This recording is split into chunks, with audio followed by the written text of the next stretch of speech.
Hey, this is a professional environment. Hey! Stop it!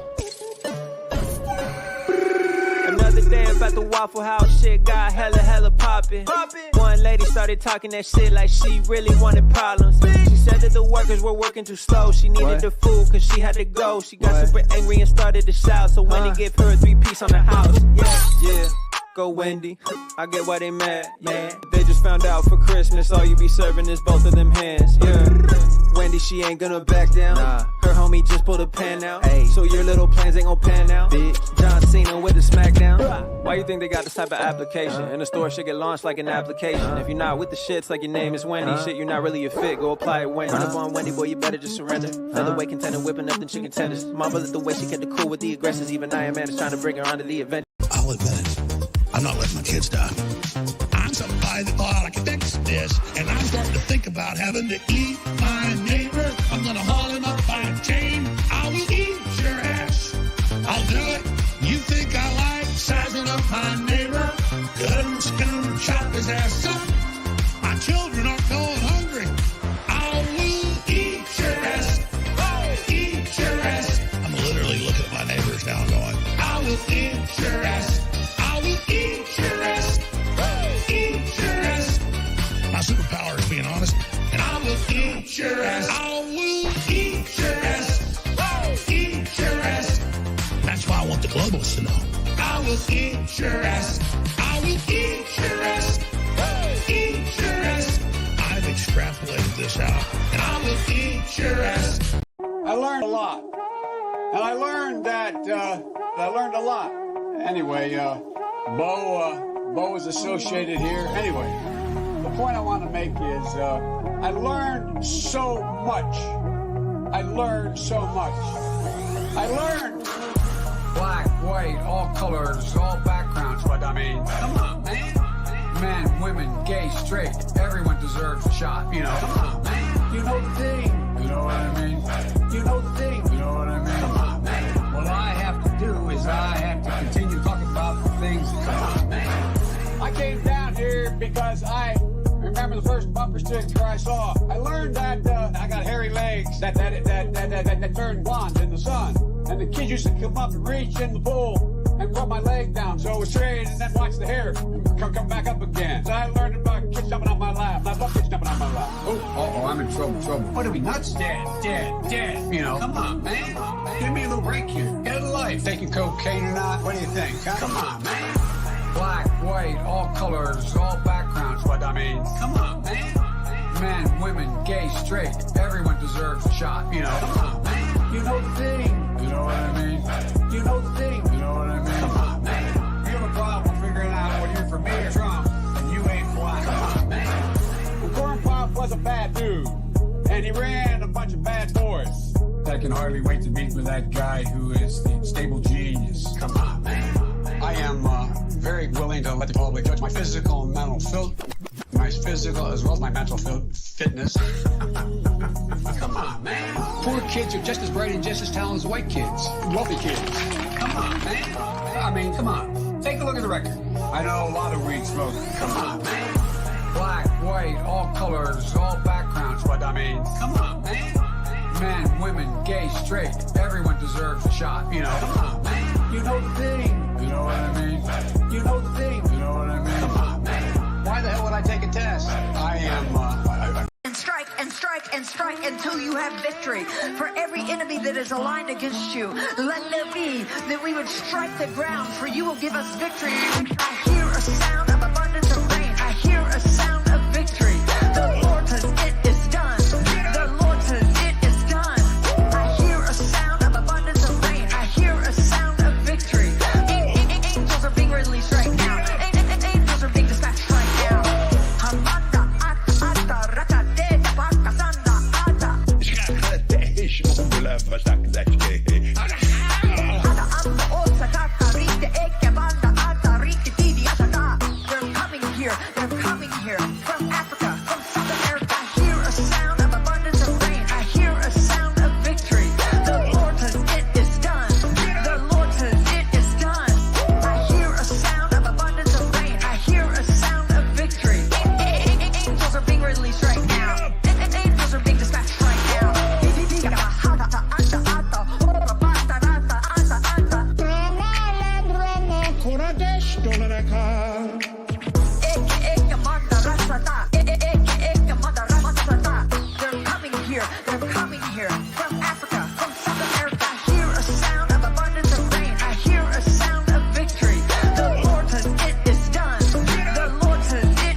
about a motherfucking mukbang? We got a beef taco. Santa Fe, right? Wake up. Wake up. It's propaganda. It's propaganda. It's an e-girl in military uniform. It's propaganda. Wake up. Wake up. Wake up. This is a rule. You know, the rules of perception. If they're black, then it's a gang. If they're Italian, it's a mob. But if they're Jewish, it's a coincidence, and you should never speak about it. The more you fuck around, the more you're going to find out. And also, if you stay down here and you never fuck around, you'll never find out. Oh, you know it, lad. You know that, Hassan Piker. I'm coming to kill you in Los Angeles at your house. Or in the ring. No, in real life. The sharing of biased and false news has become all too common on social media. More alarming, some media outlets simply aren't true without checking facts first. Unfortunately, some members of the media use their platforms to push their own personal bias and agenda to control exactly what people think. And this is extremely dangerous to our democracy. This is extremely dangerous to our democracy. Whose Sailor Moon shirt? Why, mine, of course. It's a little tight. Oh, of course you watch Progression. You know skill, dumb YouTube commenter, idiot. I'm taking all your spell zones. Every Take them. I don't need them. Go. End of main, dumbass. Oh, you're kidding me. Yeah, nice deck. Spent idiot. all match complaining and had the rock deck in is hand. bullshit. Completely It's bad. saw through It's that a bad bluff, deck, by the but way. it's still Did bullshit. Hillary teach you Skill that one, issue. you liar? Open wide, kids, because I'm going to grape you in the mouth. He's going to what them in the mouth? He's gonna grape him. Can we please get this? You don't even have a cat. It's not for a cat. What's it for? For me. You don't want to be like this. This is disgusting. This is awful in every way. If I could kill it, I would. But I legally can't. But I've considered it. Hey everybody, welcome back to Comic Crow. I've got to talk about quite a few things. But this stream, because I see that there's a few people who haven't been here before, this stream is not for the children. All right, that's why we stream so late at night. I never want to be accused of marketing my content towards minors at all whatsoever. The things we discuss here typically, I mean, we'll have a lot of fun, we'll make a lot of jokes, but a lot of the subject matter, I don't think a minor should be involved in. And when I say that, one thing I noticed with the whole Orion situation, when I was looking at some of the more vocal people in that group, you know, standing with Orion at the time, if you check their accounts, many of them like openly state that they're underage, right? Like I saw plenty of people within their profile as they're talking about this case of alleged sexual assault. They're 16 and 17, right? I would imagine that you have even younger people in that mix. So when I look at how easy it is for people to fall for this shit, I'm not entirely sure that that's really the case. I feel like you have younger and younger people who don't have the mental fortitude to really look at an actual accusation or an allegation and treat it with the care it deserves. And when I say the care it deserves, because people just they don't seem to really understand this. When we say, hey, you need to take an accusation seriously, how is it taking a claim seriously when you decide to turn your brain off, not think critically, refuse to ask any questions when there's obvious inconsistencies, and I don't understand how you can imply that is you taking a claim seriously? Because to me, that would be me being a complete jackass, saying, fuck you, I just want to be a dick. I'm going to say whatever the fuck I want. I don't care if you have proof against it. I just want to piss you off. Like I get that there's this kind of defense, which is, oh, well, you know, by asking questions, you put real victims, you make real victims afraid to come forward. And I look at that kind of response, I say, it's not me doing it, it's you doing it. You're the reason why a real rape victim would not want to come forward, right? Why would they? When you guys will surround any claim, true or false, and try to destroy and burn down and ruin someone's reputation. And then when it turns out that, oh shit, it was actually false, that same group of people will then turn against the person that they were supporting and go do it to somebody else. Not a care in the fucking world. So if you're a rape victim, why would you want to come forward to gain a bunch of false fucking support? And then the minute somebody questions your story, that group will turn on you as well. I'm kind of wondering what the mentality is there, because we're not going to a place where people, decide that their, brains don't work anymore. And we're just going to ignore, because here's the thing, even before Quite's response video, we had proof that Orion was lying, that Orion was fabricating things. We had proof because Orion had tried it 4 years prior, right? And I know people gave that suspicious person a bunch of garbage, but to be fair, when he went after Orion 4 years ago, the transphobia stuff, the rape stuff, all of that was not true. He was going after Quite for some stupid shit, accusing him of using bots and everything. When you exist in the commentary space, people are going to make content like that about you. It does happen. You can agree or disagree. I don't think that individual was attempting to brand Quite as a rapist, but he did try to capitalize on all the drama coming out. I mean, there's that. But if it wasn't for his video, we would not have had the proof. We would not have had the proof that Orion was lying. And Quite used that video as well. So good for him. It's disturbing to me, the trend that we are at. All right. I did a video earlier today, and I have to be honest, because I did 2 videos earlier today. So let me share them on the screen really quick, because I was actually kind of surprised. Here we go. I'll just share my screen from here just so you guys can see it from the YouTube studio, because it's really the view count I want you to take a look at. Okay, so I dropped 2 videos today. The one at the very top here, Learning Nothing from Quite, the Orion featuring Pyrocynical and Mewtwo King. I recorded this one first. I recorded it first. I said I wanted to talk about it, and the video did really well. It did better than I thought it would do, and I'm really happy. And if you guys haven't watched either of the videos today, this one here is the one that I actually want people to share, and I actually want it to get spread around. The second one, though, I saw an update. I recorded a video pretty quick talking about it, and I was planning on addressing more of it on the stream tonight. But when I uploaded both of these, this one here kind of started taking off like first. I checked it after about an hour. It had a couple thousand views on it, and I was like, "Oh no, my other video is not going to get any attention, and this is the one that I want people to actually watch and pay attention to."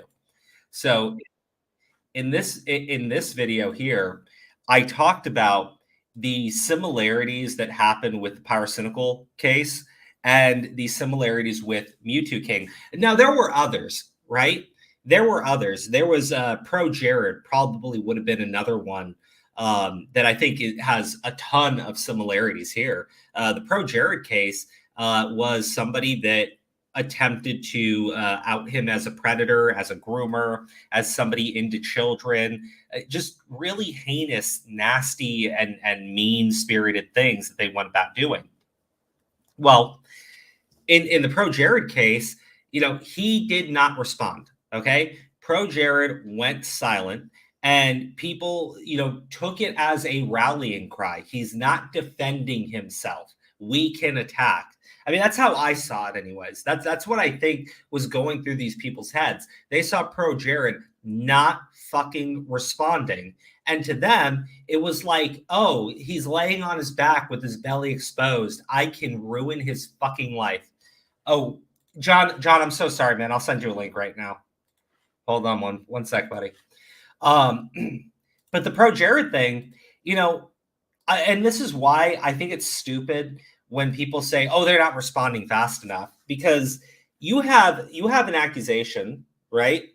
And the crazy thing is, pro Jared and Pyrocynical both had some proof to substantiate what the accusers were claiming, right? In the case of pro Jared, they did have conversations with him that were of like a sexual nature. They just openly lied about their age to the guy, right?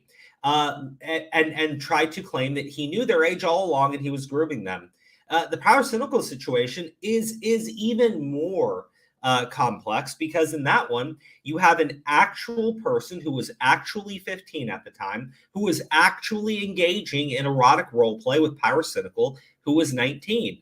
Now, the question there was, did Pyro actually know? What was the, like, is he preying on kids and such? No. But there was nuance there. There was actual nuance there. You needed to not take the first thing you saw and let it go to your brain and try to destroy that man's life and reputation, because it looks bad on the surface. And I say this as many times as I can, you did have something to substantiate what Ivory was claiming.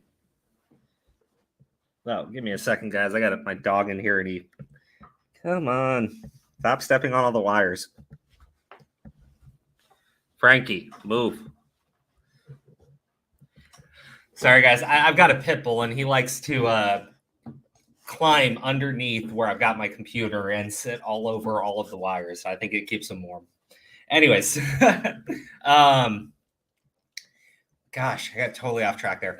So when it comes down to the Pyrocynical thing, you did have some evidence that would substantiate what Ivory was claiming, right? But in the case with Quite, and also I would say in the case with Mewtwo King, you had literally nothing other than somebody making a claim. That was it. You just had somebody who made a claim, and that was all. And because of that, and because, like, specifically with Mewtwo King, the Smash community, I mean, there's a ton of fucking minors in that community. There are, all right? And they are not emotionally mature enough to handle when somebody gets accused. They just are not. So it's really easy to just, you know, get some fucking gasoline and a match and burn the guy down. With Quite, it's a little bit weirder, because I don't know what the average age of Quite's community is. I don't know if it's just that they're young and they're impressionable and they're stupid. I mean, look, I was young once too, and I was really fucking dumb. And when I was between the ages of 14 to, I would say, even 20, I probably was not very equipped to talk about stuff like this. Like, I didn't have the mental maturity. I did not have the life experience, and I had not seen several other times in which people falsified their claims. Like, when I talk about the situation with the Lovely Bones author, I didn't know about that for, I don't know, like, until about 5 or so years ago, when Me Too was really starting to kick off, I want to say. I didn't even know about that. But the author falsely accused somebody of sexual assault, sent them to prison for 16 years, wrote a book in which they made a small fortune off of their false claim, and faced zero consequences. Sent an innocent man to prison for 16 fucking years. No consequences. I've heard these arguments where, you know, it's okay, right? It's okay to side with a false accusation, because the worst thing you are doing is siding with a potential liar than siding with a potential rapist. And I can name all of the times, all right? Not all of the times. I can name many times in which a very high-profile case of somebody falsely accusing another human being, and the way it completely destroyed their fucking lives. You guys want another crazy one? Who remembers the Duke Lacrosse rape case? Duke Lacrosse I guess you had this lacrosse team. They were college students, not minors, but they hired a stripper to come perform at their for the team or whatever, right? Or at like a college dorm, and during it, that was about it. Now, potentially, because we're talking about like a decade or so ago. I can't remember if they actually did sleep with the stripper or whatever, but the stripper turned around and accused them all of raping them.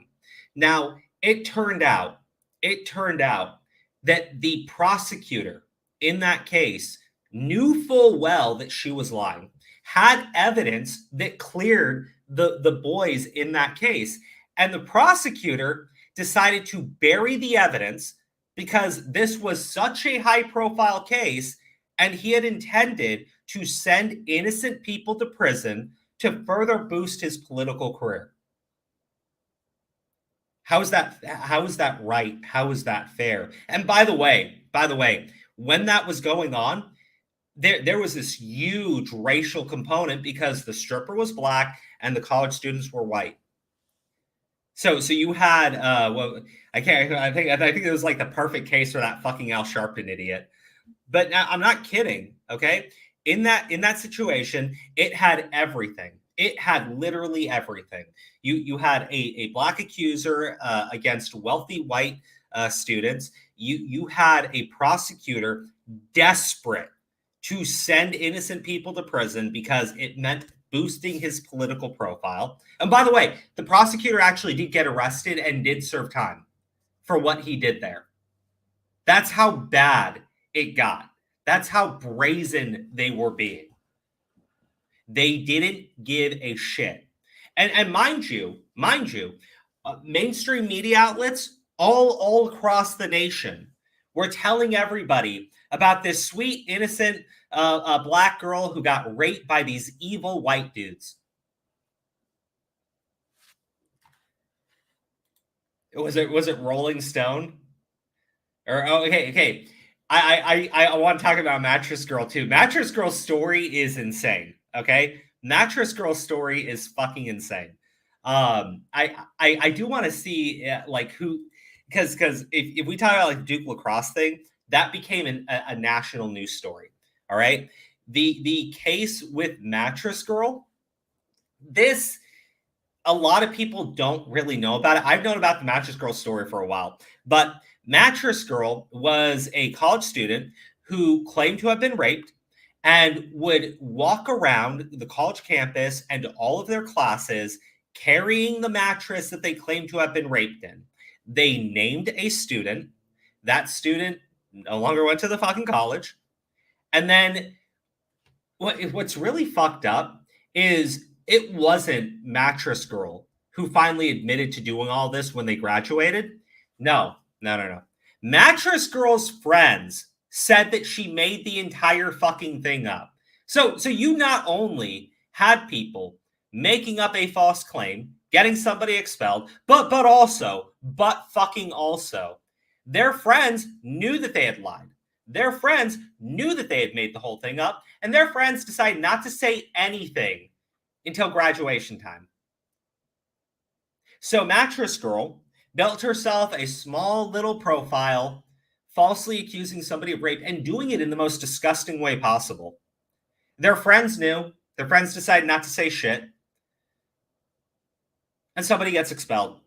In fact, we can talk about like Title IX and the college campuses and this whole thing where, I mean, no shit, you can just accuse somebody of a rape on a college campus, and that is enough in many cases to get them expelled. That's with no evidence. And then what I wind up hearing is, oh, it's happening all the time, especially on college campuses. And I say, I'm sure, but who's telling the truth and who isn't? Because anyone can make the claim, and they have to be believed. You don't know. I don't know. It means 100% you are punishing innocent people. You are punishing the innocent for things that they did not do. You're destroying their lives, you're destroying their reputations, and you're doing it because One woman will come forward and say that you invalidated her story and it's making her depressed. And I oh my gosh, John, I swear to God, I had it in the messages and I just didn't hit the send button. All right, you got it now. Check the DMs on Twitter. You got it. But yeah, I mean, look, author of The Lovely Bones, fucking Mattress Girl. I mean, look, we could go even deeper and talk about fucking Emmett Till. I remember a coach killing himself because of the false allegations by the community. Oh yeah, but it's okay. You know, they just suicided. It's not that big of a deal. You know, it's not that big of a deal. It literally takes nothing for you to just believe an accusation. It literally just takes nothing for you to believe an accusation. All you need to have, okay? Listen to me. All you need to have is malice in your fucking heart and not give a shit about the consequences. And there are many people like that exist today. It doesn't matter to them. What the outcome isn't going to affect them. Listen, when a false accusation happens, to me, the reason why I look at how do you say it? When we look at like a false accusation and we don't take it seriously, right? And there are no consequences. No consequences for the false accusers or for the people that support them and back up their false claims. Really, right? I'm being serious. Why wouldn't we just have more and more and more people doing it? Why wouldn't you?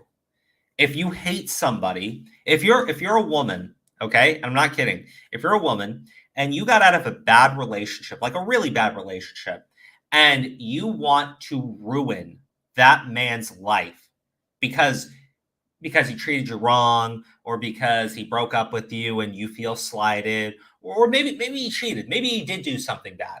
But if you really want to destroy his life and his reputation, accuse him of rape. That's all. Accuse him of sexually assaulting you. That is all it takes. That is all it fucking takes. And then we wonder, like we legitimately wonder why people think that these false claims happen. We wonder why people make false claims in the first place. I don't. I would never wonder that. Anytime you create a system that people can abuse and take advantage of, that has literally zero consequences for the people engaging in it, of course you're going to have people doing it because bad people exist, but also, what do you call it? Chaotic neutral people exist. People that aren't necessarily, evil in their hearts, but, they're just in it for themselves, and they care about themselves, and they care about putting themselves ahead of everyone else. I mean, sure, if they don't want people to go jump off a bridge by falsely accusing them, but at the end of the day, other people are doing it too. It's time for them to get their bag. When you don't, and I don't actually know what you can do, right? Because obviously you don't want to punish people for coming forward with a story, but we do need to start punishing people when it's clear fucking cut as day that they are lying about a rape claim. People have been sent to prison. People have been sent to prison where, again, sexual assault for men is very fucking high. Very fucking high. We have people that are willing to do that to other human beings, and they face zero consequence for it. What's up, John? Yo, so just gonna hop in here for a little bit if you don't mind, Crow, if that's all right. Oh no, I've been monologuing for 25 minutes. Go for it. I've got a nice juicy steak in front of me that's filled with tension. Oh, that's delicious. Oh my goodness. Flank steak, seared on both sides for about 3 minutes. Tell Frankie to look away. Tell him to look away. Dude, he kept trying to jump up and grab the steak off the cutting board. Well, Good old dog. Yeah. No, I just wanted to add to something you just said there regarding why people do this stuff, and in some ways, man, you know, they're kind of incentivized to do it because of social media.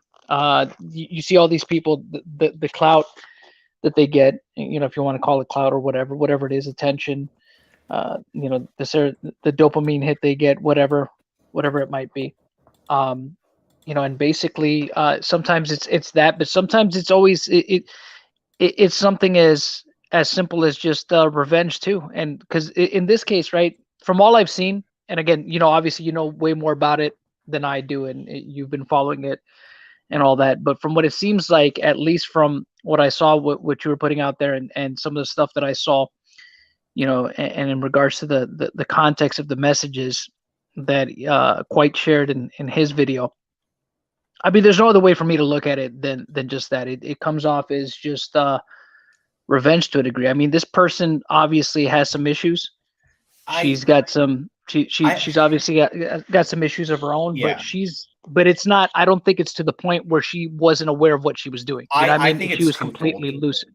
I think it's twofold. Like when you say that, you know, this is about revenge, I think that it's about revenge. I think that they hinted at things when they talked about having abandonment issues and how they felt like Quite had abandoned them. I think it's pretty fucking clear that they have attachment issues too, because you know, well, in those messages, it only took a couple of conversations for them to start seeing Quite as their, you know, for real bestest friend. They had 2 meetings, and you know, for sure, yeah. Now, obviously the they come off side as a of little that obsessive too, with the way that they saw, well, the esteem that they held Quite in such a short amount of time, and just the way that they were, just the way that I think that the second part of their reasoning here, or at least what I assume is the reasoning to do all this, is yes, I think that they understand that in our culture today, if you say that you are a victim, you will be lavished, right? You will be lavished with praise and support and people coming in and telling you how much they love you, right? And I mean, when I look at this message here, so Sen posted this. This is actually, let me open up in a separate tab so it's a little bit easier to read through. But oh, hey Vic, Sen posted this to Twitter, okay? And as you can see here, in these messages, they're like, where is it? For real, Pyro 2, oh goddamn. I may or may not have been one of Pyro's victims. Shit, dude, just whoa. That's how I know Quite used a bot, because Pyro did it first. This is somebody who is getting off on accusing people because they know how it makes others feel, and they know it gets them attention and support. They were desperate. That's one of the fastest ways to get attention online. You know what I mean? And it's just to, you know, they were desperate. Outside of showing your ass, I mean, Quite support. They were desperate for Quite support. What would they do when they wanted Quite's attention? They would threaten self-harm. They would start hurling insults at themselves, and they would wait for Quite to come in and you know, quote unquote, save them. Oh yeah, sympathy baiting, bro. Yeah, this is who Orion is. They've seen what is. Oh, first off, sorry. Quick break. Hold on, everybody. I want to say, aloha is how you say goodbye, mother. This is my mom, everybody, and she is in Hawaii. How you say hi. No, it's how you say goodbye. Anyways, God bless Mama Crow. Yes, she's in Hawaii for a week. You know what's fucked up about this? I remember growing up, we never got to go to fucking Hawaii. And then I asked my mom about it. She goes, oh, it's a workshop thing. I have to go. I'm like, oh, so they just assigned you and told you have to go to Hawaii? And she goes, well, I got to choose the class and it's not required. I'm like, oh, so you took a work vacation. Oh, fuck it. Yeah, it's crazy. Mama Crow's even saying it's both hello and goodbye. Mama Crowby. I'm just saying, as somebody who instilled into me great work ethic, I'm a little disappointed that she went to fucking Hawaii without me, without any of her children. It's fine. Although one of them is okay not going, but I'm just saying.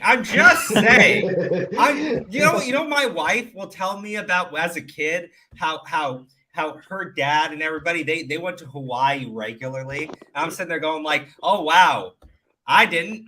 I sat in the back of a fucking Cadillac that had a broken AC, right? And we would go and take road trips to fucking Snoopy Land. Fucking Snoopy Land. Oh, Not Sperry Farm. It's actually pretty nice.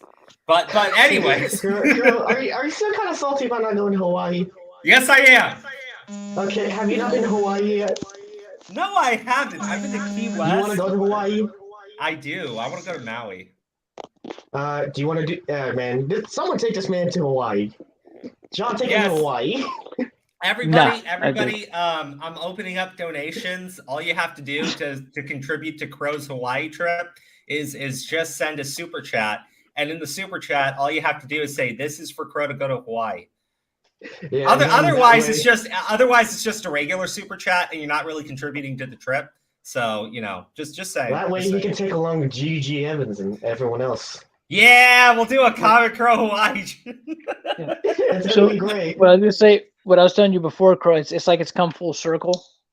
Yeah, because the Pyrocynical stuff is what kind of got your old channel, the Crows of Judgment channel. That's the one that got it the most traction, right? Was the Pyrocynical stuff that you had covered.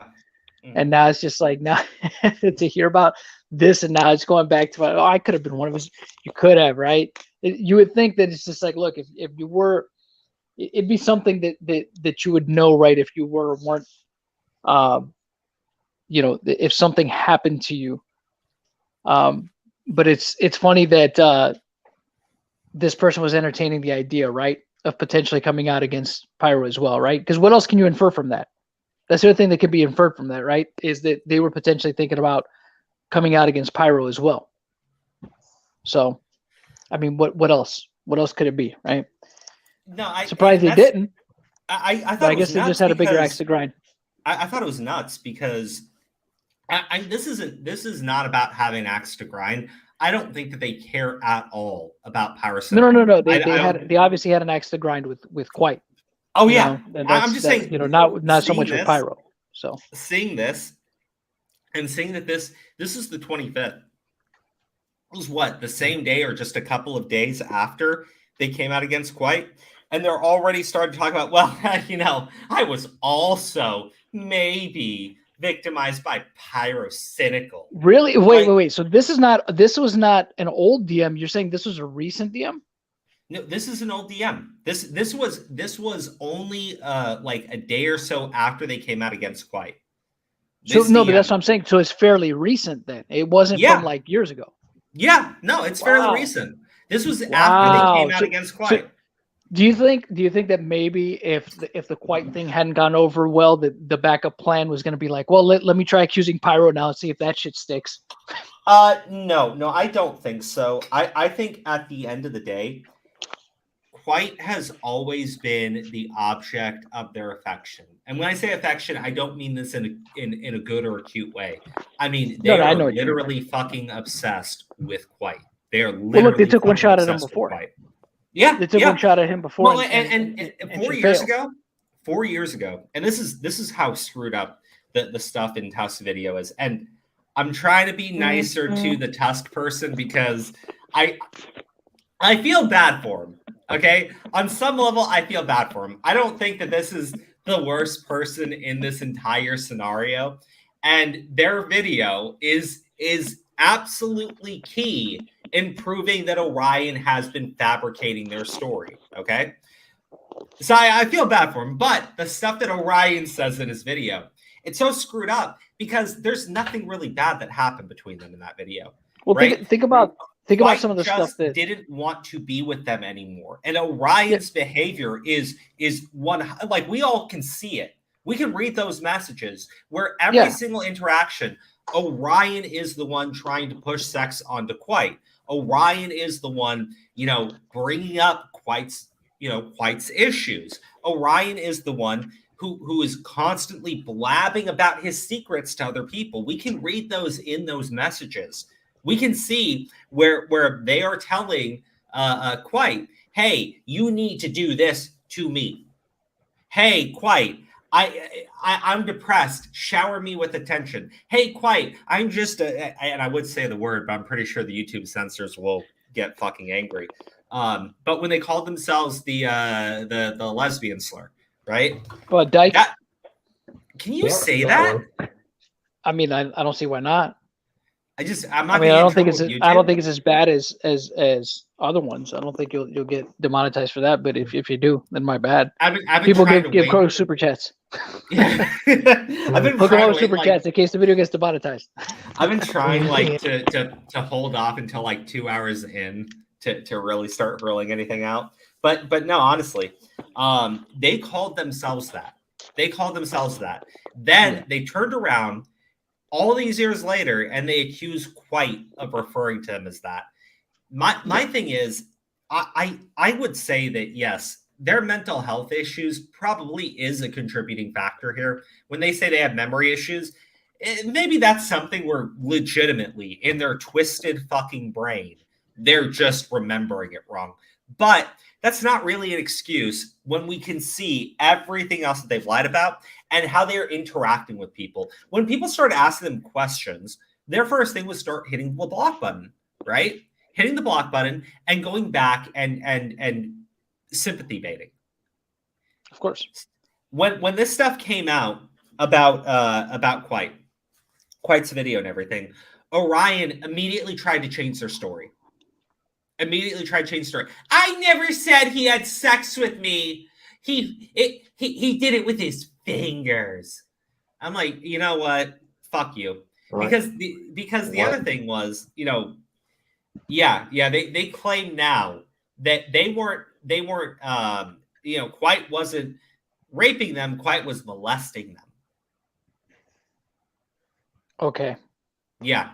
That was their response. The other thing was they said that everything in his video is a lie. He's twisting the conversations, et cetera, blah, blah, blah, blah, blah. And then they disappear. I mean, that doesn't bear out with what's been shown. Well, and then they disappear. Context, so. They hide behind protected status, and they start deleting tweets which people have referenced before. So of course. To me, this is somebody that, yeah, you could say on some level their bipolar disorder makes them fucking unhinged and crazy, but they're lucid enough to know that they have to start covering their tracks. Yep. They're lucid enough to know not to engage in conversations when people ask them questions.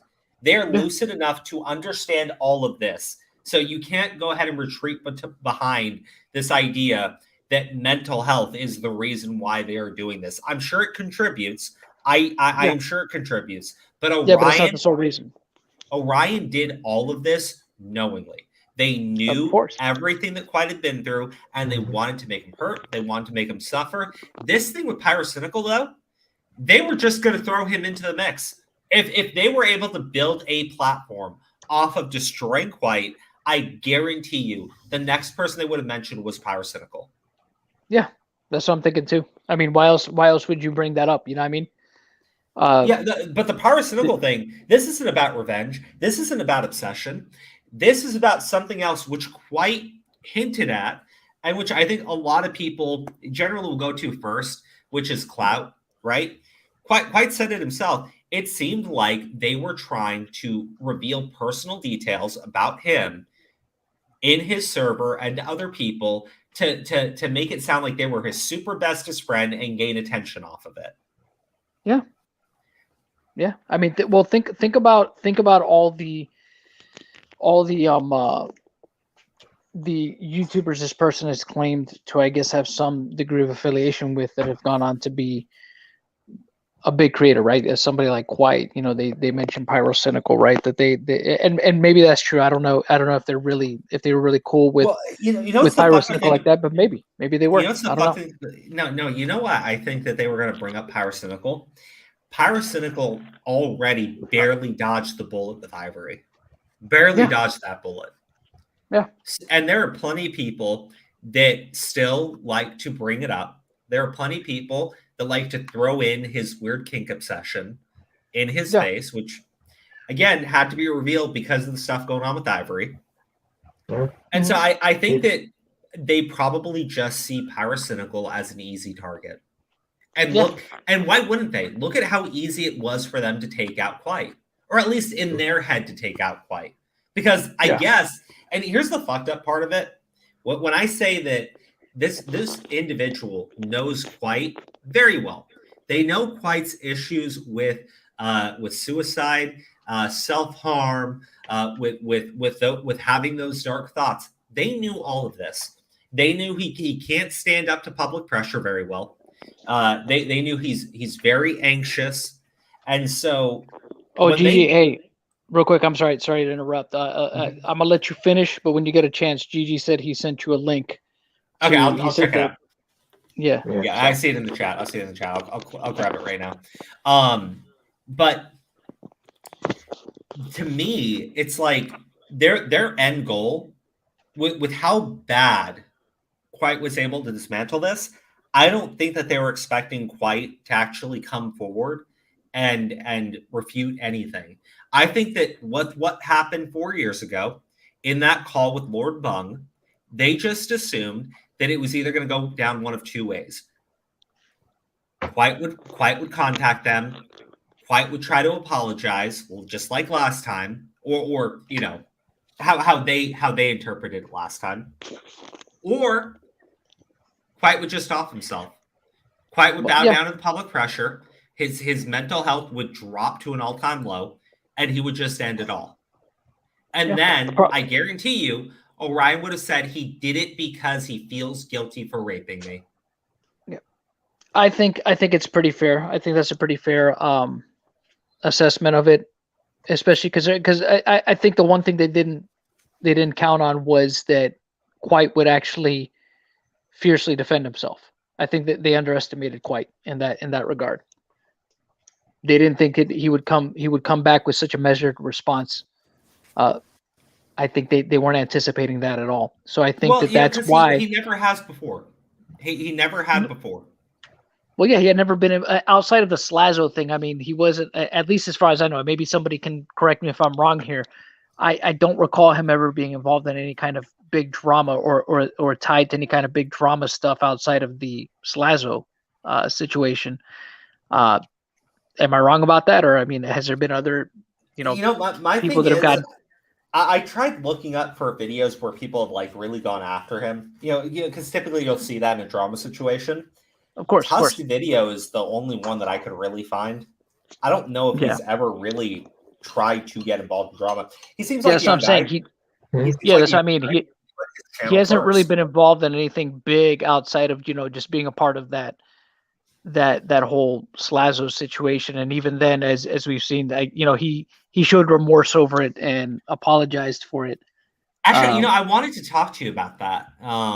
The thing with Slazo, because I looked at that and I remember Johnny Feral Cat is one of our viewers, and he was watching this, and his response to it was like, "Hey, I don't give a shit what happens to Quiet because of what he did to Slazo." Mm-hmm. And I understand that. And my problem is Slazo thing happened a while back. I didn't talk about it. I didn't cover it. I don't know if I had my YouTube channel up at that point. So I can't reference anything that happened back then. Same. I know very little about it. I can go by what people are telling me, and they're saying I think Orion was involved. Yeah. I think Orion knows a lot about it. Yeah, Orion could really kind of inform on that one. But my thing is, it doesn't seem like Quiet was actually engaging in any of the shit that other people were doing. It seems like he backed up a claim because he believes somebody.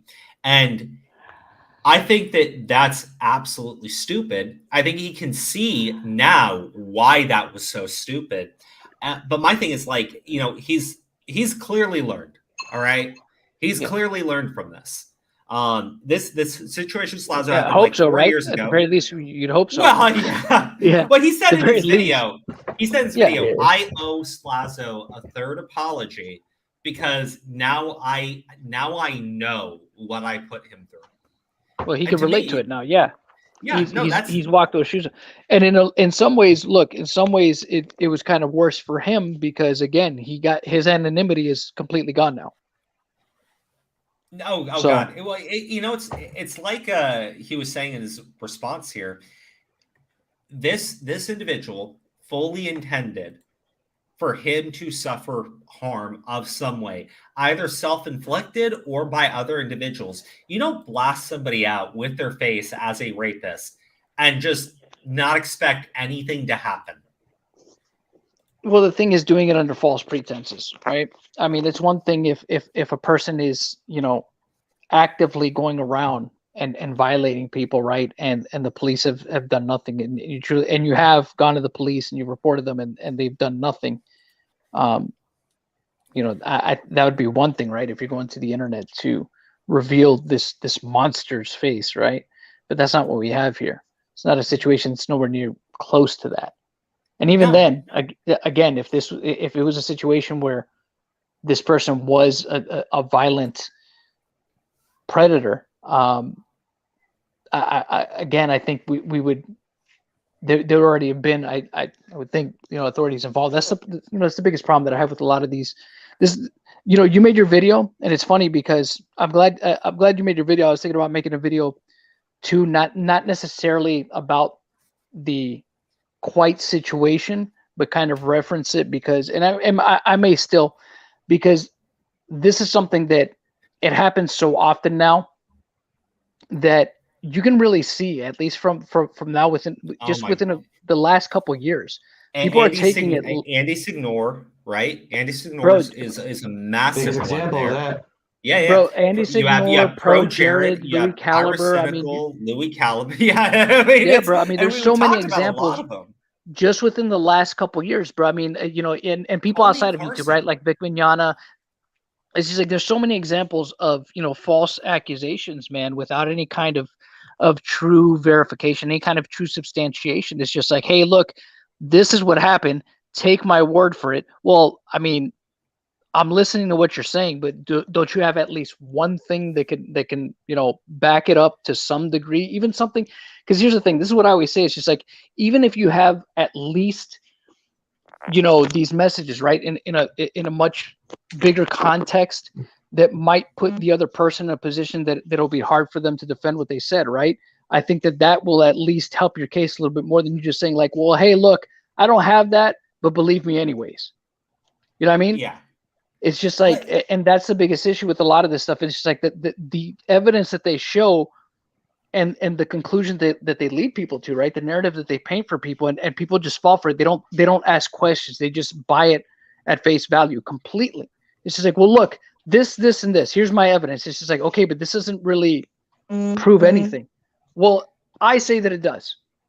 And it's just like, well, I don't give a shit what you say. Well, because here's the problem. I need that doesn't tell me you can say anything. The Orion situation is just the most egregious one because in the other ones, because I already talked about it, Ivory had something that at least substantiated that yes, they were a minor who yes was engaged in adult erotic role play with an adult. There was far more nuance around it, but you could see those messages. And you can see it clearly happening, right? So it makes sense that people jump on that bandwagon because typically a lot of people will give a first reaction when they see something, and largely the negative side of your brain will take it over. Of course, yeah. We're talking about something like that. It's hard to look at something like that and instantly be able to turn off that part of your brain that is screaming.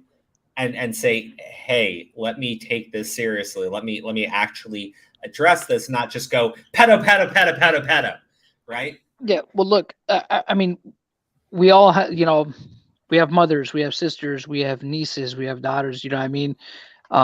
Aunts, grandmothers, whatever. When we hear that stuff like this happens, we've got wives too. Yeah, why? But what I'm saying is like, obviously.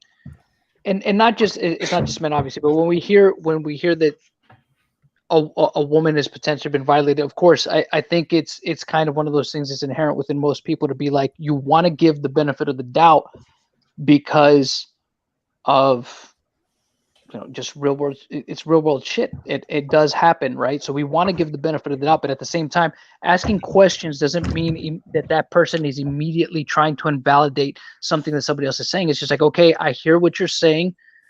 Tell me more. Let's, just to see, I think that's okay to do. People, this whole idea that asking questions somehow is just like, oh, it's because of people like you. Why women don't come out? It's like, no. You're getting it twisted. It's because of people like Orion that people don't take other victims seriously, because they make these kinds of accusations without providing anything, without answering any kind of questions. They just expect to be believed, and that's way more damaging than people just asking questions to try to get people the help that they need, if that indeed did happen to them. Did you say Call Me Carson? Yeah, Call Me Carson's situation is pretty fucked up. That situation's so fucking stupid. Carson is 19. Okay, that was such a dumb situation, such a fucking with a girl who is 17, a month away from turning 18, and in every conversation between them, Carson is timid. Carson is not pushing for anything, and it's all coming from the girl. Then she goes out and accuses him of grooming her. And I'm looking at him going like, you know what? This is just so dumb. This is just so idiotic. And I saw plenty of people, and I will say, because I'm not going to just pull up accounts and go, I will say, though, I saw plenty of people that saw the Carson situation and immediately said he's a groomer, he's a pedo. And then when we started pointing out, hey, Orion was 18 when they had sex, or when they claimed to be having sex with White, who was 17, that would be, pedo shit, right? They're trying to have this sexual relationship with him, which is not anything that they've ever denied, right? Yeah. They haven't denied that. They're saying that they withdrew consent during it. I'm sitting there going like, well, follow the fucking Call Me Carson rule then, motherfuckers. That would mean that Orion is committing statutory rape and grooming and whatever, and they're a pedophile. Just like you threw in Carson's face. And Carson didn't defend himself because Carson's weak and he's timid, and you can see it in his fucking messages. So he got to get thrown under the fucking bus. But sorry, I just wanted to address that comment because I thought it was good. But back to what you were saying, John.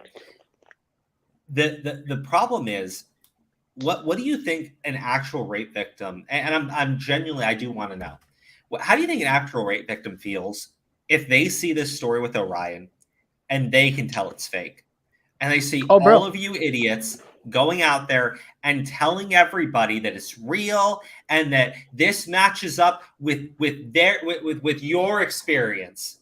And that's the most fucked up thing to me. Well, I would imagine it's infuriating. Orion for people of an actual violent encounter like that. Absolutely, I would think it's infuriating. I mean, bro, think about it with the Kick Vic situation, right? Where you had these girls saying, "Oh my gosh, he put his arm around my shoulder and I did not give consent. You know what? I know what it's like to be a victim." It's just like, that's fucking ludicrous. I'm just like, I'm being 100% serious. When I was watching people leave comments going, "I've been raped and this rings true to me too," and I'm going, you know what? If you are going to legitimately turn around and back up a false accusation by saying it's so similar to your own,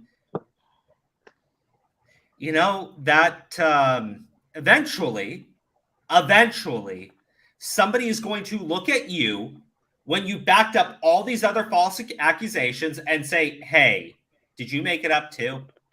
You know what? I think what we're gonna have to start doing, Crow, is we're gonna have to start asking, okay, do you mean the actual definition of rape, or do you mean the Twitter definition of rape? I wouldn't even say that, because sometimes these interactions that they have are completely on like a fucking PG-13 level. But you know what I'm getting at, though. You see what I'm trying to say, though. I get it. It's getting to that point of ridiculousness. I don't think it's going to end, though. I don't think it's gonna. Oh no, of happen. course not. Of course not. Well, no, I think again, it's the fastest way. It's the fastest way for people to get attention, and it always will be when you have dumbasses that don't think outside the box at all. They just want to believe something at face value. This is everything you need to know about them. You know, and again, look, to be fair, these are probably very young people. These are probably people that whose brains haven't fully developed yet, so they have no way of thinking rationally or logically. They haven't developed the critical thinking skills they need to survive in life and know that they can't, consume glue on a regular basis, But so in that regard, look, I won't fault them too much because again, these are also kids that again that what's the phrase, terminally online. They think that everything online is that's indicative of what the real world is like, and it's not. They think Twitter's a real place and shit. So I mean, I don't fault them too much, but at the same time, it's important though that I fault them. I fault them. I fault them, and I fault them, and I'll fault them again. Because no. I mean, look, when you're hold on, because I have to say this because Aura said it right. There were supposed other women coming out against Carson too. Remember that? Fucking named copycat. But they went away, bro. They went away. They went away. Named copycat. No. You had the second accuser show up, literally calling themselves copycat. They literally copied the first accuser's story with zero evidence, and then just poofed off and disappeared. But you know what? I think that might have actually been a troll though. Because again, think about how quickly that came and went. No, hold on. Especially once people were like copycat, really. I thought it was a troll. They literally called themselves fucking copycat. They had to be, dude. They had to be because that went away as soon as it came about. No, it didn't. No, it didn't. Because everyone going after Carson kept fucking referencing fucking copycat and saying he had done it to multiple victims. Motherfucker. Bro, and in terms of like the trolling and everything, man, I'll be real. I wish people didn't troll about this stuff only because even when you make it so absurdly fucking obvious that you are fucking with people, these lemmings who believe literally everything presented before them are going to see that and say, it's true, and look at who he's doing it to now. Well, again, look, it's because you have people like Orion that perpetuate that kind of mindset, this always a victim mentality, which that's people what really needs to go away. That's what needs to go away. It's not people like Orion, okay? People like Orion. Orion is the type of person taking advantage of this situation.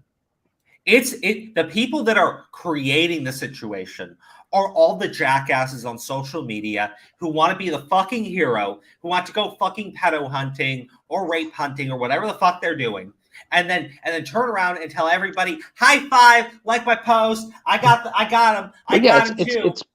It's minimal effort activism, and a lot of these people, they're oh my god, so many people are guilty of it. I mean, they go on Twitter, or they go on Facebook or on TikTok or Instagram, and they make a post and they think that they're actually contributing to saving the world, and it's just like, no, you're doing the minimum effort.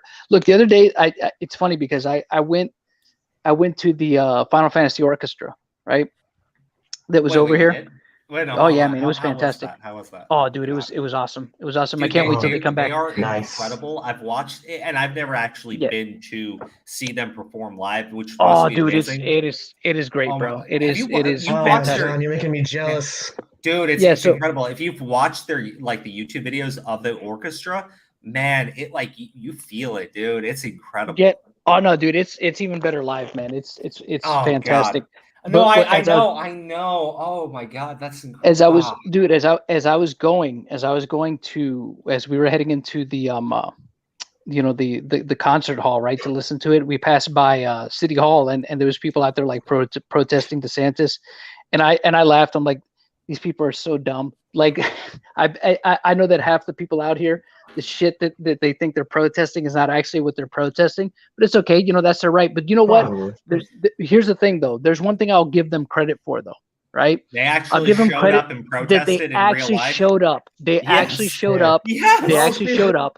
They actually made the effort to leave their fucking house. They actually made the effort to leave their fucking house and exercise their rights. And it's just like, in that regard, I can't fault them. I'm like, you know what? But respect for, because they're at least making an effort, even if they're misinformed as to why they're out there and what they believe. You know, they at least made the effort to leave their fucking house and actually do something that they think will make a difference. It won't, but at least they made an effort. Well, hold you know? on. Yeah, and at least they're not saying. Oh, sorry, Vic. Go ahead and talk. I was just pulling something up for this. Yeah, and at least another thing is at least they're not sitting on their ass still talking shit about it on Twitter. Well, they're not on their ass on their phone in their house. You know, they're on their iPhone in their house and you know, just fucking tweeting away or fucking posting something on their Facebook wall saying, you know, how they're making a difference in the world because they want to bring awareness and shit. Look, if you really want to, later, Aura. If you really want to make a difference and you really want to help out and you really want to bring awareness, then fucking go to people that can actually do something about it. Bring awareness to people that will actually make a difference. You know, authority, somebody in a position of authority. I would not advocate for that at all because honestly, I feel like that's what gave us Title IX. And I'm not kidding. We need no. You mean going to the police and reporting if you were actually assaulted? No. What I'm talking about because that's what I'm talking about. Oh no, I meant like the activist and everything. No. I'm talking about no. That's not what I mean. I'm talking about look, people that are actual. If you think that you're actually the victim of a crime, right? Then you need to talk to somebody that can actually fucking do something about it. You know, Orion tried to claim. Okay, so Orion claimed at first that they had gone to the police, right? Sure. They had gone to the cops, and then it was later in which they revealed actually all they did was file a cybercrime tip. That's not the same. See, that's the other thing too. That's minimal effort. The same. That's not even tense. That's not fine. See, that's. You know how many times I've seen that where people are like, I filed the police report and it's really like a cybercrime tip. I'm like, that's not a fucking police report. That's not a fucking police report. It's just like it's nowhere. It's not even the same fucking ballpark. And you know, here's the brain damage notion of this, right? They file a cybercrime tip for an assault that happens in real life. That to me was like so many red flags going off because you're never going to be able to provide us proof that you sent the tip into cybercrime. You're never going to have any response to them.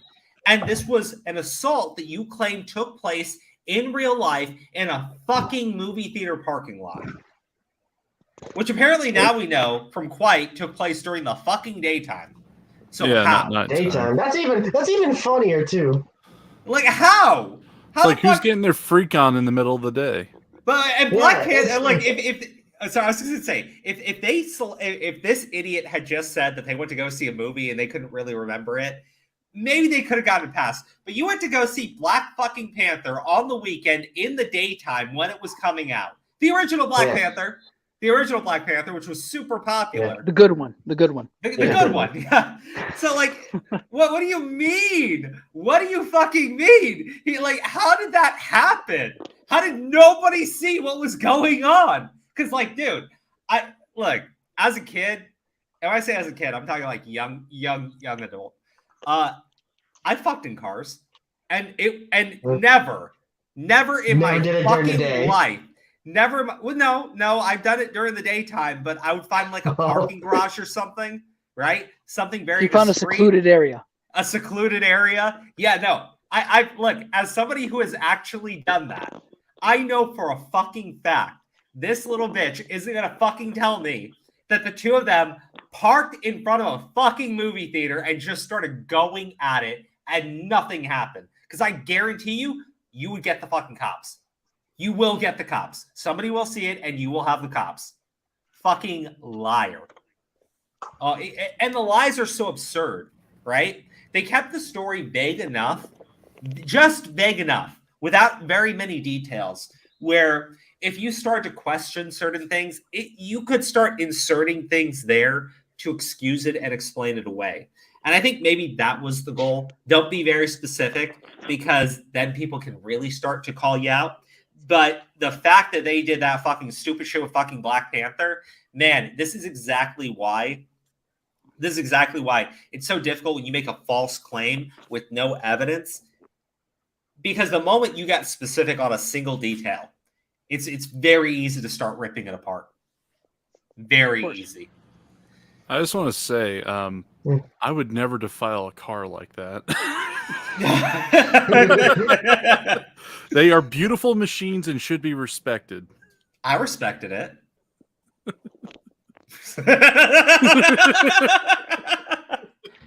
I respected it.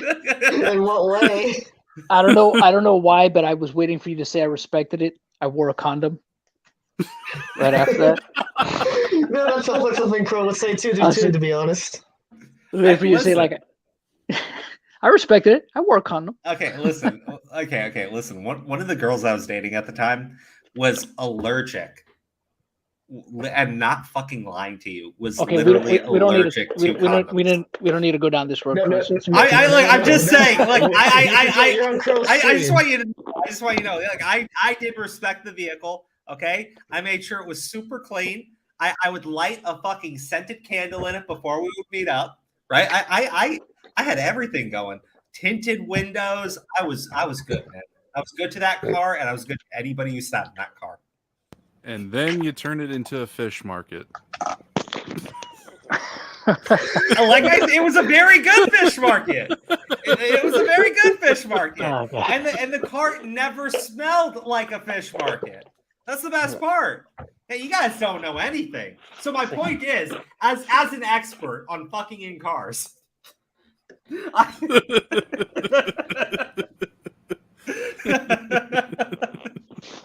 I'm just saying, like, come on, like, and I want to know from the chat, okay? Because I'm sorry, like, I'm paying attention to your comments and everything. When I see something funny, I'll note it. But I'm being serious. Did you guys not hear that story and just think, wait, that doesn't make any sense? How are they fucking in broad daylight outside of a busy, like, any movie theater? On Black Panther weekend. Yeah, like every theater was busy. What the fuck? That's what I'm saying. Unless they were too busy, like people saying, "Oh, they're getting their Wakanda Forever on." Okay, let's leave them be. Stuff is always with I would say it's. Oh, go ahead, Gigi. You go ahead. Mine's mainly a joke. No, I was gonna say that. Look, it's always within the realm of possibility, right? But the thing is, it's unlikely. I mean, unless it's some theater out in the woods where they could have been in a secluded area. I mean, but it doesn't seem very likely. Especially, look, when you consider what's interesting to me, like when I first saw that you were covering this stuff and I saw those initial videos, what I thought was interesting, and it didn't seem that. I know that you were probably asking these questions, Crow, but it was interesting that nobody who just bought into it full sale looked at it and said, okay, this person admits to having, self-admitted memory issues. And they also claim to have, what is it, BPD? Yeah, bipolar and I'm just like, and autism, I'm like, okay, so with exactly with them admitting just those two things, right? The memory issues and the BPD. I'm like, why would anybody? Why isn't anybody questioning? It's like, bro, why isn't anybody at least asking? Are you sure? I know you were. I know you were. No. Do you know the response I got? Do you know the response I got? What were people saying to you? I got was that I was blaming her, and I'm like, what? That you were blaming her. It's like, yeah, there's a person with self-admitted memory issues is going to have a crystal clear memory of events that happened to him. I said this person is an unreliable narrator. You cannot trust somebody going off of memory. You cannot trust somebody going off of memory on an issue like this where they tell you they have memory issues and BPD. Common sense. Yes. Here's the fucked up thing. Here's the really fucked up thing. Even if something did occur there, right? Even if something did occur there, the fact that nobody was willing to even question how reliable a story is if it comes from someone who admits they have BPD and memory issues, to me, that's stunning. Okay. Well, I'm think not about saying this. that you have to like go up to their face and laugh at them, point at them, and say, "You're a liar, you're a liar. Oh, your fucking brain don't work. Oh, fuck you." You don't need to do any of that. No. Right? Well, to But you, you can Crow, at it's least stunning. say that this is highly unreliable. All right. And you need something substantially stronger before you destroy someone's life. Well, think about what it says about those people, right? When all you're asking is, all you're asking is, are you sure? That's Well, it. I can answer that, John. To Crow, it's stunning. To them, it's stunning and brave. Very true. I mean, yeah, no, you're right. You're right. It is frustrating though. It's frustrating though because I've said this many times. Okay, and I don't bring in family matters and I don't bring in people's personal stories, but I have people that I'm very close with who have been the victims of violent sexual assault. Okay, not just one person, more than a couple. So I understand. I get it. I do.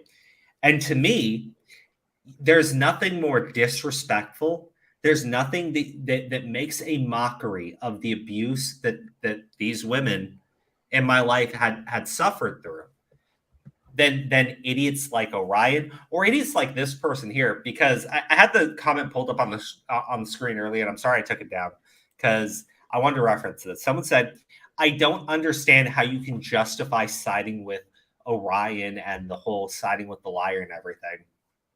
This individual, this is after, okay? This was 3 days ago. So this is well after Quite's response came out.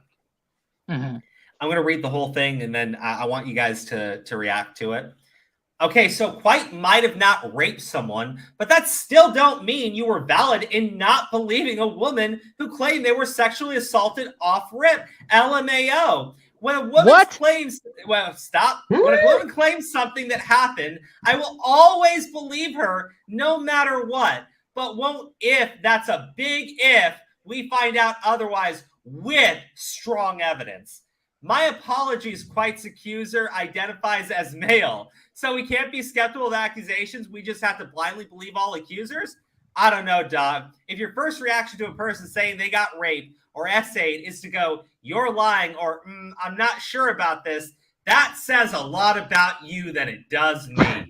Why can't we be neutral to accusations? It is not your favorite flavor of ice cream. It is a crime you cannot be neutral on. A crime. You don't hear someone say they got their house broken into and then go, maybe this guy is or isn't lying after getting robbed.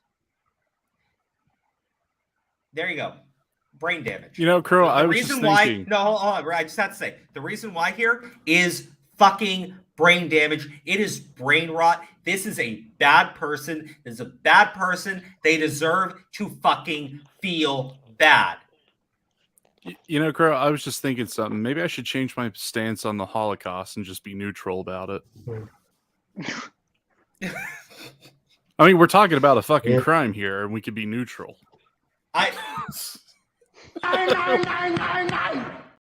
No. That was perfect. That was perfect. No. 999 indeed. So, yeah, that's a stupid ass take. That's as dumb as the other shit that somebody else said. The whole, I'd rather believe Yeah, a liar GG, than I agree. That was a stupid ass take. Yeah, John, get him. Look, I was just providing an example to the idiot that made about the the first liar. post. No, I'm talking about the what that person said. Like the whole, I'd rather believe a liar than a rapist. It's like what? Yeah. It's just like what? Like, well, here's the that's fucked such up a part of fucking it. dumb thing to say. In the case It's like, with Quite, in the case how with about Quite, neither? In the case with Quite, and this is why I find this person's comments to be so disgusting, right?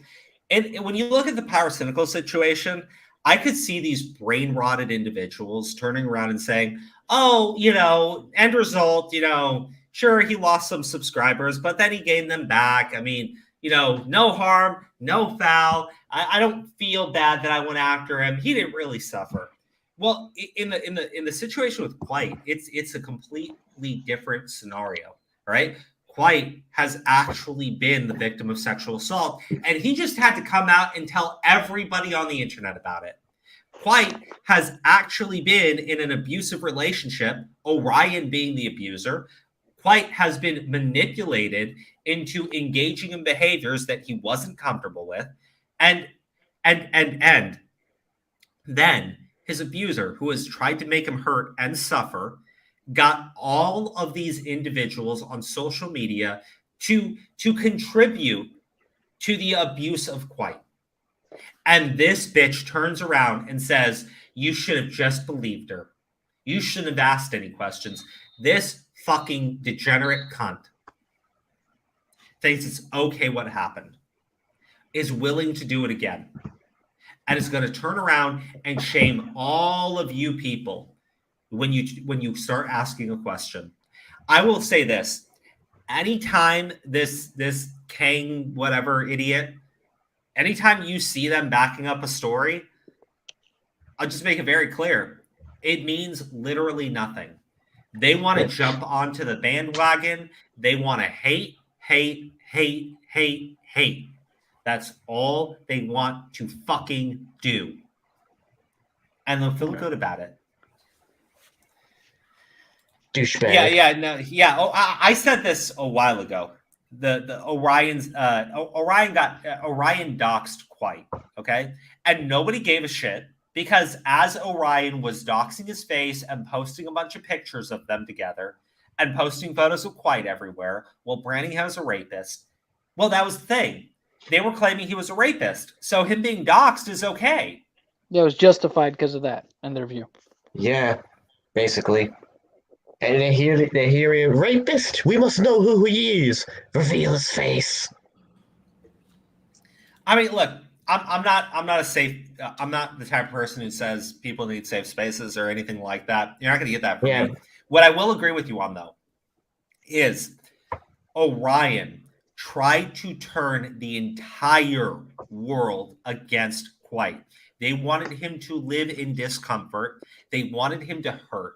They wanted him to feel like everyone in the world was against him because he wouldn't be with Orion. Say it the way you really wanted to say it, Crow, because he wouldn't put out. He wouldn't put out. No, it's true.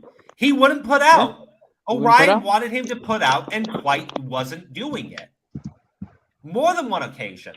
When Quite talks about their first meeting together, and he goes into detail about how it seems like this person wanted to put me in front of their father, so their father could see us, cuddling together, even though it made me uncomfortable, and even though I thought this guy was gonna fucking kill me. Oh, and Ryan, you know what? Yeah, sorry. No, go. You know what? When you hear all this stuff, right, regarding Orion and all the stuff that Quite put forth to debunk a lot of the stuff that was said. Look, this person claims to live in a household with supposed abusive parents. I think it's fair game to question anything that they say as potentially being false now, including that. This might be a person that they think that their abuse to them might be like, oh my God, he took my phone away because I wasn't doing my homework. What an abuser. You know what I mean? So I don't believe. Sorry. I just want to say thank you so fucking much for becoming my 420 follower on Twitter. Sorry. That means he's gotta take the Smith. I mean, very important. Certified, you could join Sin's Discord. That's hilarious. It's more active. But I think it's fair game to and this is one thing that she's gonna have to put up with now, right? That Orion's gonna have to put up with now is everybody. I think it's fair for them to question anything that she says now, and the validity of it, because she's lied so much. And yeah, I'm saying she because I don't give a fuck about the pronouns. I don't give a shit. If I don't respect you, I won't respect your pronouns. So, fuck her.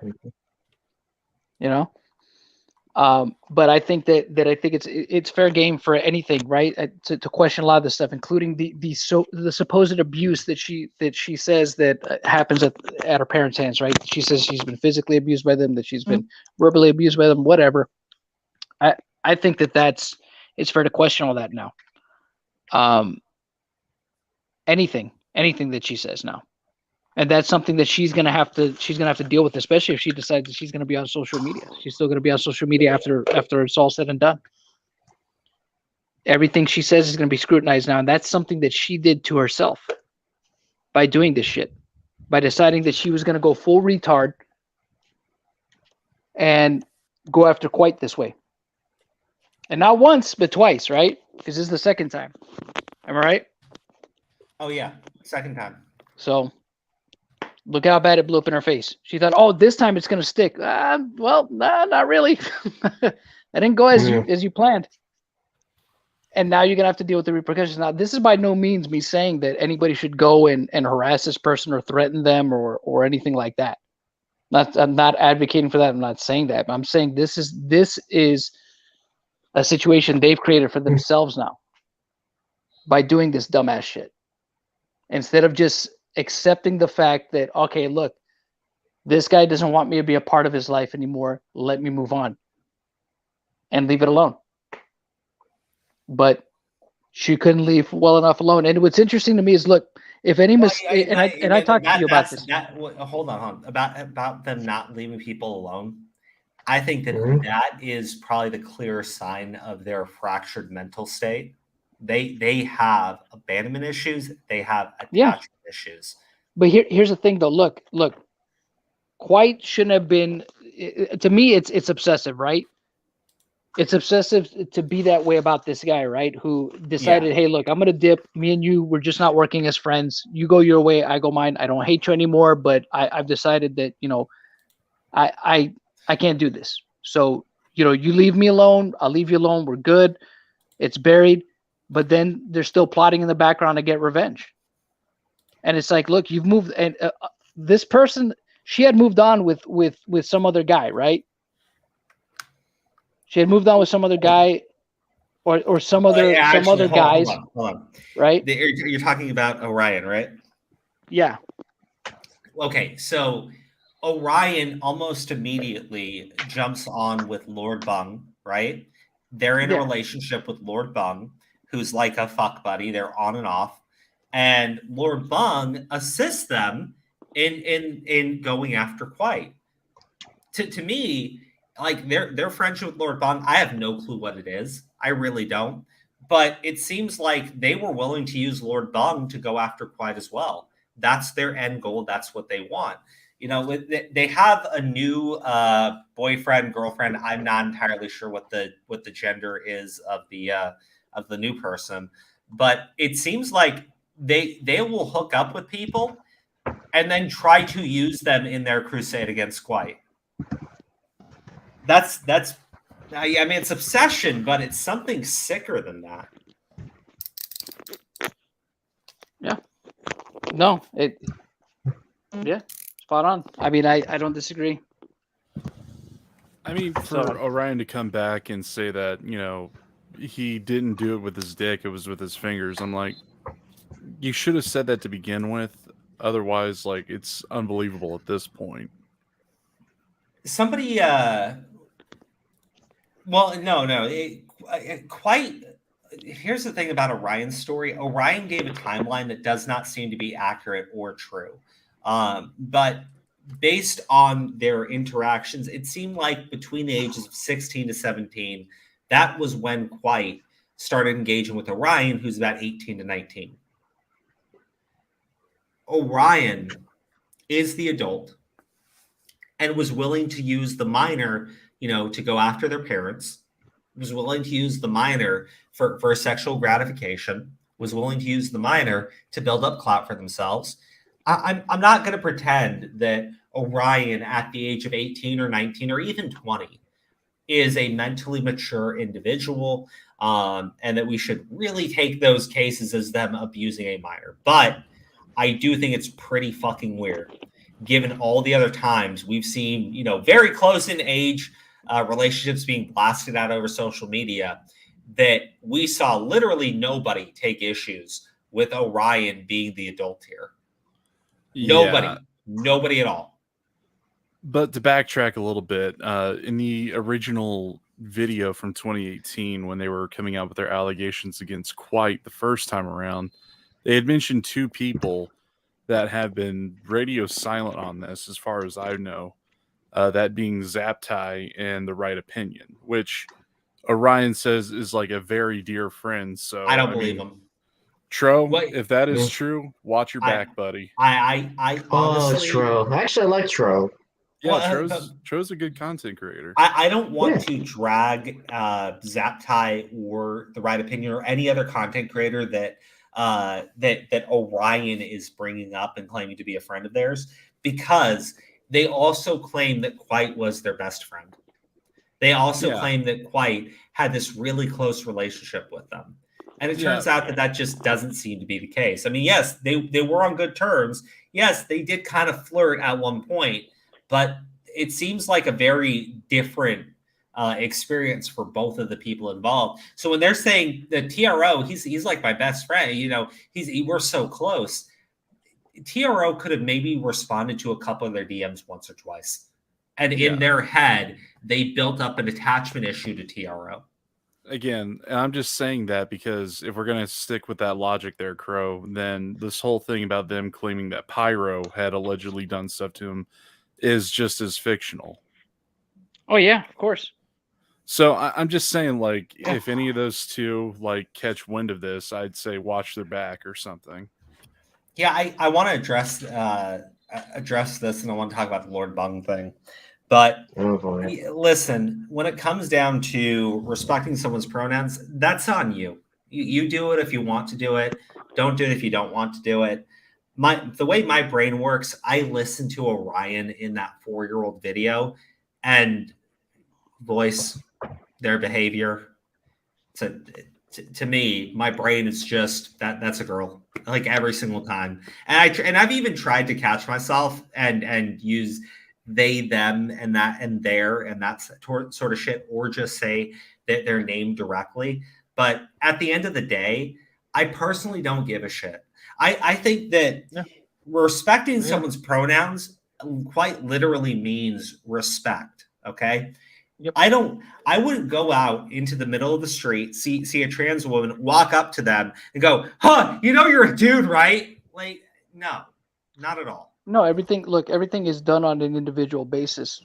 I think the word that they are wanting to use, but they can't think of it, is treat them with kindness, not respect. Because treating someone with kindness and doing something nice in return, like, I don't know, using their preferred pronouns. I don't. Yeah, being civil towards somebody. I don't treat people with fucking kindness. These people don't treat me with fucking kindness. I don't expect them to treat me with fucking kindness. I'm not asking to be treated with fucking kindness. I grew up in a pretty dark fucking place, okay? I know what it's like to actually be the target of the entire group of people around you wanting you to fucking eat dirt and die. Yeah. Motherfuckers, you will never explain to me why I am forced to treat you with kindness, treat you with respect, or any of that stuff.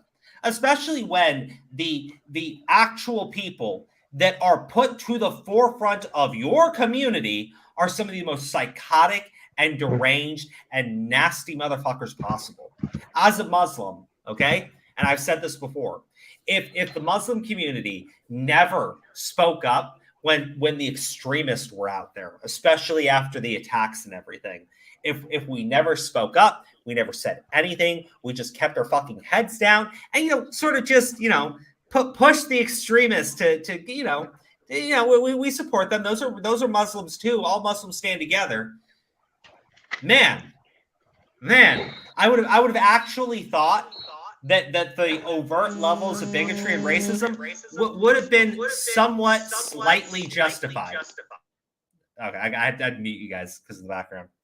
I would have said that it would have been somewhat slightly justified at that point, because you have a community that is refusing to call out the extremists, even as they engage in the nastiest behavior possible.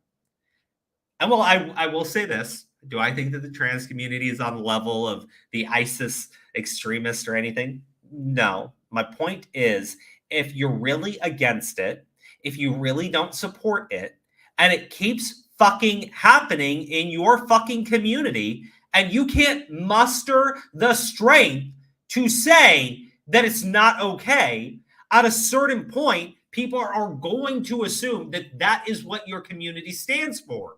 That is what they are okay with. And if you can't accept that, fuck off. Fuck all the way off.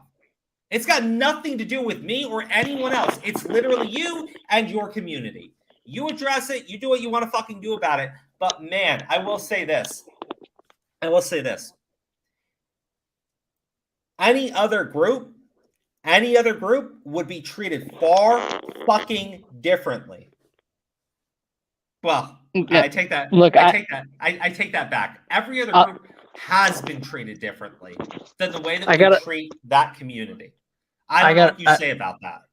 I got a dip, Crow, but I'll say this just real quick before I head out. They're not a fucking collective. I think everything should be done on an individual basis, and I think I don't give a fuck. You have a person that tried to fucking ruin somebody else's life and could have potentially. Could you imagine the worst possible scenario if this guy had this happen to him and depression took over him so much that he decided to end it all? You know what I mean? And he just decided to end it all. He just said, "Fuck it, I can't deal with this shit. This is too much for me to handle. This is too much for me to bear. I'm out. I'm out of this world. I'm just gonna end it." So no, fuck them. No, I again, look. I think everything should be done on an individual basis. If I don't know you, don't expect me to know your pronouns. If I don't respect you, I won't respect your pronouns. So fuck Orion, fuck Chris Chan. Orion's a she, Chris Chan is a he. I'm out. Talk to you later, Crow. Take it easy, buddy. Yeah, actually, when we talk about Orion, this thing happened with the Chris Chan scenario. Chris Chan is an individual who now identifies as a woman. However, everybody knows the well documented history of Chris Chan, somebody who is on the quest to find a boyfriend-free girlfriend, somebody who has directly stated that they were transitioning because they thought it would give them a chance with both straight women because they still have a dick and lesbians because now they're a woman. That was their reasoning. That was their reasoning. And then Chris Chan rapes their own fucking mother.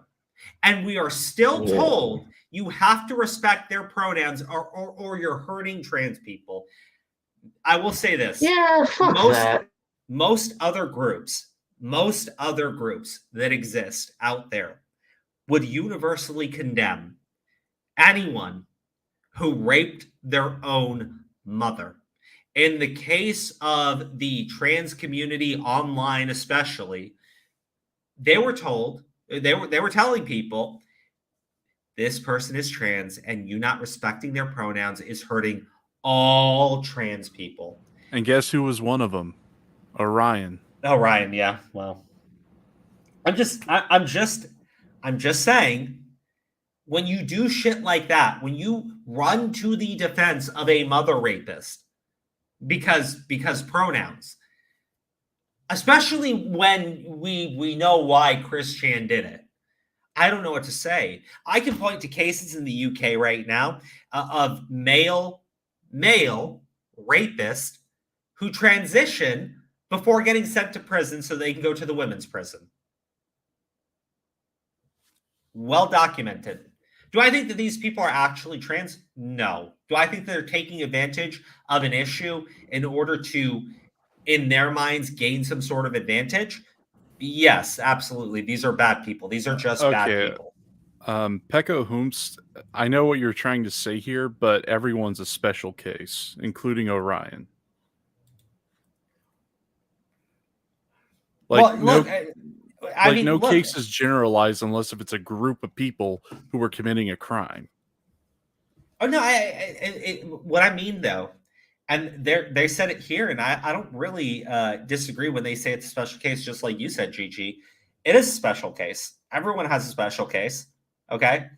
But the documented history from the trans community when Chris Chan came out as raping their own fucking mother was to argue with everybody and demand that you respect their pronouns. You can't consistently keep doing this and then have other people look at the trans community and think, wow, that's fucked up. Wow, that's extremely fucked up. And so for me, again, like I've already said, I'm not going to run up to a trans person out in the middle of the street and start screaming at them that they are a man or a woman for any reason. It's just stupid to me. But, you know, I'll be clear. If I saw a trans woman, right? Like you remember that viral clip of the GameStop where it's a trans woman, but they look like a man. And they start like going ape shit and throwing shit around. Yeah, they were saying it is not sir, it is ma'am. If I was there watching that go down, I'm not kidding. I would probably, dude, calm down, bro. Calm the fuck down. Ain't that big of a deal. I would have been doing that because when I see someone acting irate and angry and violent, on some level, I want to contribute to their bad day. I do. I want to contribute to their bad day.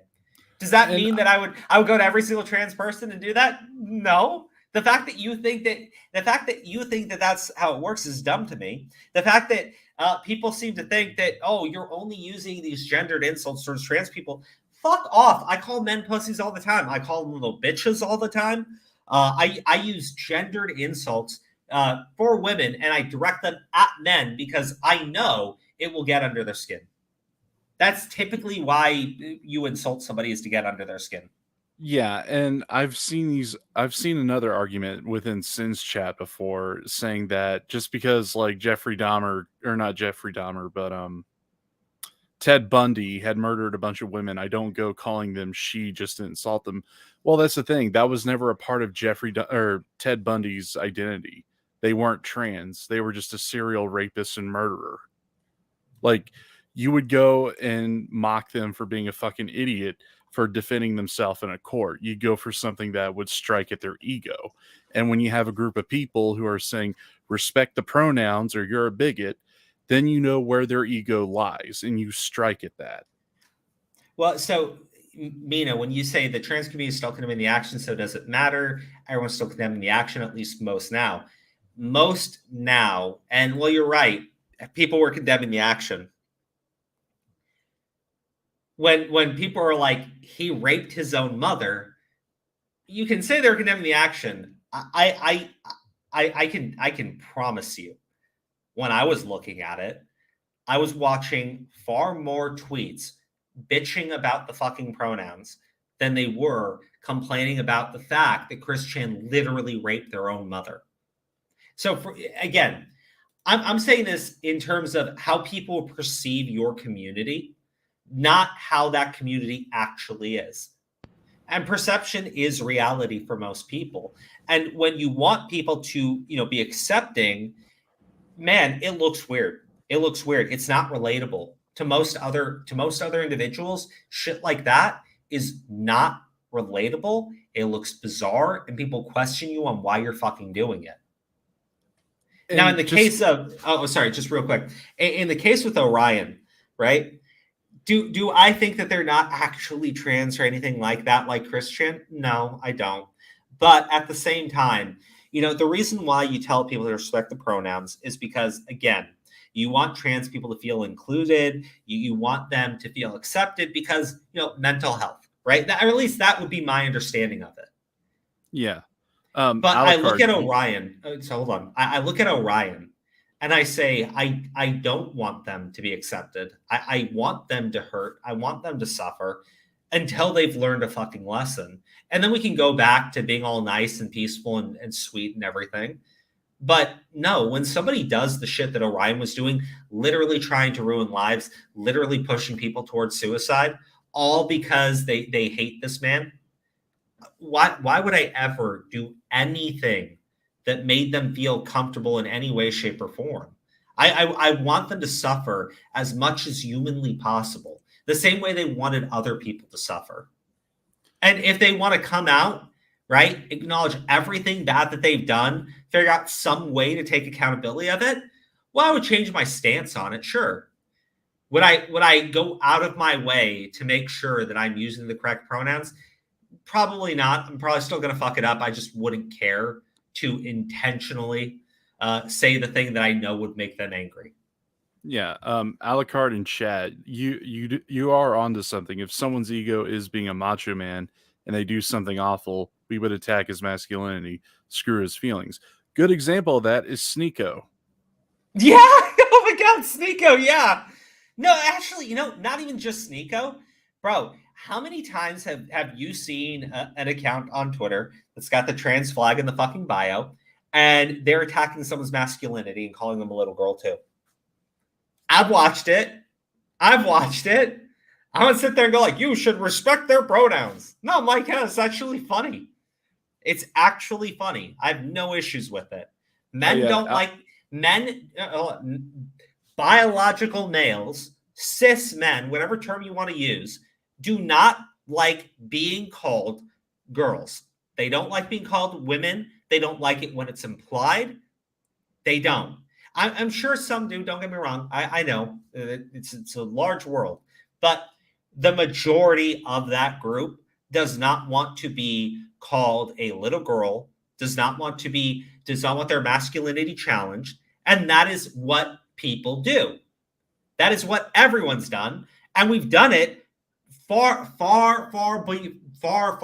beyond when the trans issues started to really explode.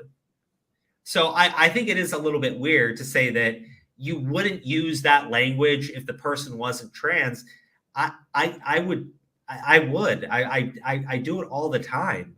I go after straight people and I insult them on gendered terms, mostly men, but also women. Yeah. I was gonna say York sent you $2. With the message. Shoot! I'm so sorry, Yeah. York. Here, let me read that. They made a Funko Pop of that chanting, by the way. Oh shit! I can't believe they made a He-Man Funko Pop. Dude, I heard Disney completely destroyed the fucking Funko Pop line. Oh yeah, they did with the new Star Wars films. Yeah, they convinced Funko Pop to make all of these things. Like, this is going to be so big. It's going to be so huge. Each time they had this big deal that they signed with Disney and nobody bought them. I just didn't know there was a He-Man Funko Pop. Because that was the meme that was born out of that GameStop clip. Oh, wait, hold on. It's a custom one. Somebody else made this, but they provided packaging on the box and everything. Hold on.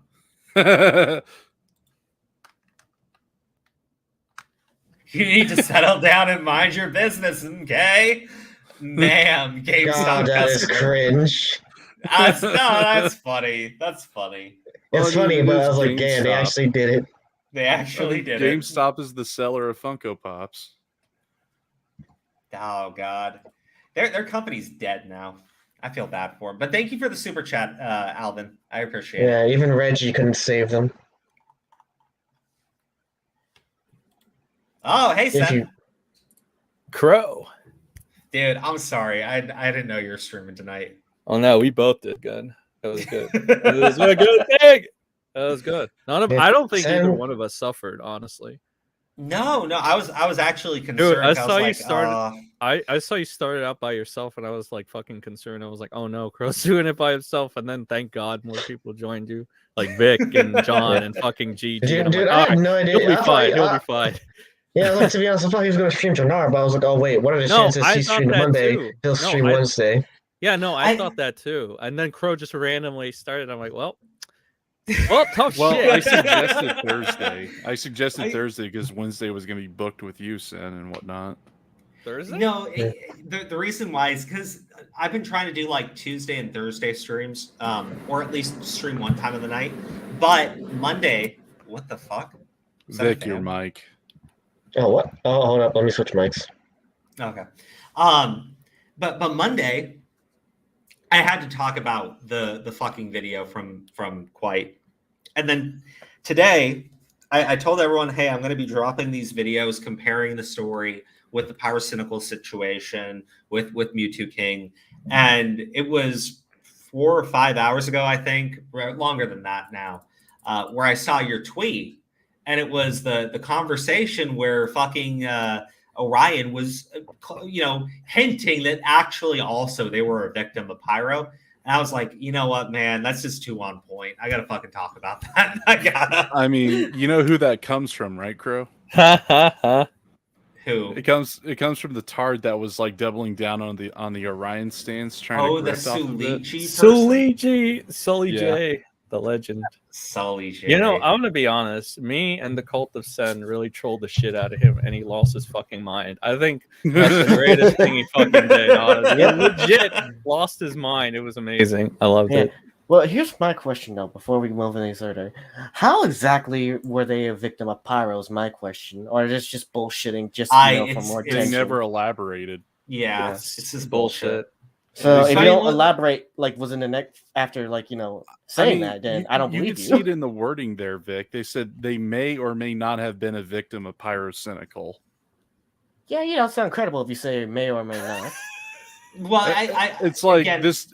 It's like those little warnings on prescription pills, like this may or may not cause diarrhea, insomnia, vomiting, blood coming out of your eyes, and shit like that. Well, look, the reason why I think it was worded that way, that happened the 25th. So this was, I think, 2 or 3 days after they had posted their claims against Quite. They were being showered with praise and love and support. They boosted up by about 14,000 followers on Twitter. And so this was all like massive for them. And then you have somebody in their messages and they're like, oh, well, also Pyrocynical did it to me too. Just wait. And I do think that had they succeeded, had Quite folded, that you would have seen them go after Pyrocynical. And why wouldn't they? They needed barely anything at all to prove that and when I say prove, I mean to prove to the fucking idiots that Quite was legitimately a fucking rapist. Well, what about Pyrocynical? His shit was just engaging in adult erotic role play. She could have just come out, claimed that that's what they were doing when she was a minor, or whatever, and that Pyro had deleted everything, and she doesn't have it. But it's important that you call out these abusers, and he did it to Ivory too. I guarantee you. Did you know Ivory would not have stopped? Did you know Ivory actually commented on the situation a while back? Yeah, I talked about it in the video today. But Ivory, I guess, also because Gigi was saying, and I looked up the photo after he had commented on it. He left another comment saying that he was just going to end it all. And then later on had a photo of him in an ambulance. So look, I mean, yeah, fuck, that happened.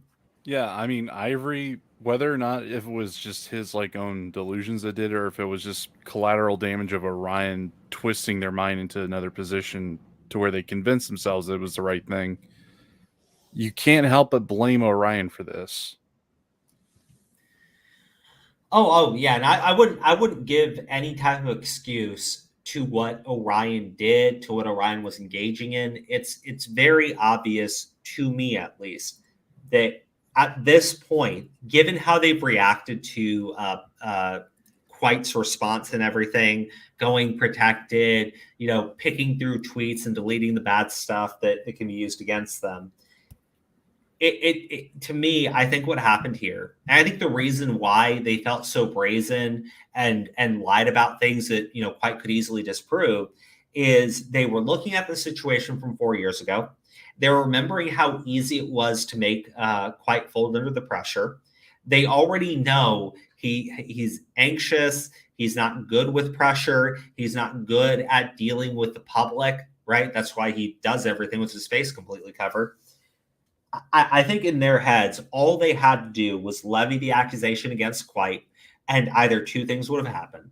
The first, he'd fold to the pressure again. He'd issue some sort of bullshit apology, and then they could walk away with all of the clout and support that they gained off of it, knowing that they had just cut his fucking throat. Or B, they know about his really dark thoughts. They know about his suicidal ideations. They know that when you sick an entire mob of the internet on somebody, that it can lead to bad things happening. And their hope was that, again, either A, he folds, or B, he jumps.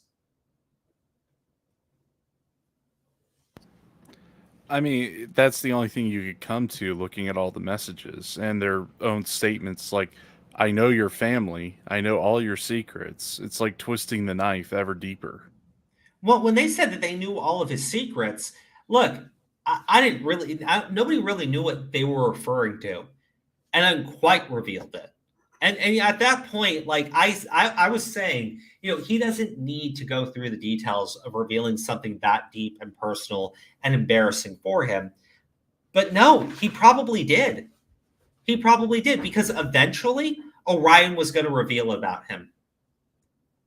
Orion was going to reveal that and twist it around and make it make sense with their story. But I guarantee you they were going to reveal eventually that Quite has issues performing. I said he was bored. I said he was bored because I didn't want people to focus on it. But actually, his dick doesn't really work well. That's why he couldn't finish. Ouch. Yeah. I mean, would you put it? Here's my problem. Would you put that past them, seeing the nature of their conversations, knowing what we know now, and knowing that in spite of all of it, Orion was willing to still brand him as a rapist as they doxed his face everywhere? I can't. I can't put that past them. That all seems fucking on brand for them. Yeah, I mean, the whole thing with Quite sexuality, like we all assumed that he was straight. We didn't know he was bi. I didn't. I couldn't tell, to be honest. I thought from he what was I gay could from the tell, beginning. from what I could, well, when I first started watching him way back, like I thought he was straight, just like all the other commentary guys. Wait, who? Quite. Yeah, but who else? Okay, hold on. Let me just run through the list with you. Quite gay. Pyrocynical. Bi. He's bi. Okay. Well, whatever. Bisexual. Gay. Pyro. Bi. Pyro. Yeah, but mostly furry. Gay. Yeah, furry. Sorry, furry. Pyro's an all-arounder, apparently. Pyro is into everything. Edwin's generation. Oh my closeted God. Homosexual. Salvo Pancakes, bisexual. Augie, gay as fuck. Nicholas Fiorio Come on. doesn't even have sex, so he's Now you're asexual. Tommy C, he's too drunk and his dick don't work, so asexual. Like everybody in the commentary community is just the straightest person in commentary. What made you think Quite was gay or bi in the first place?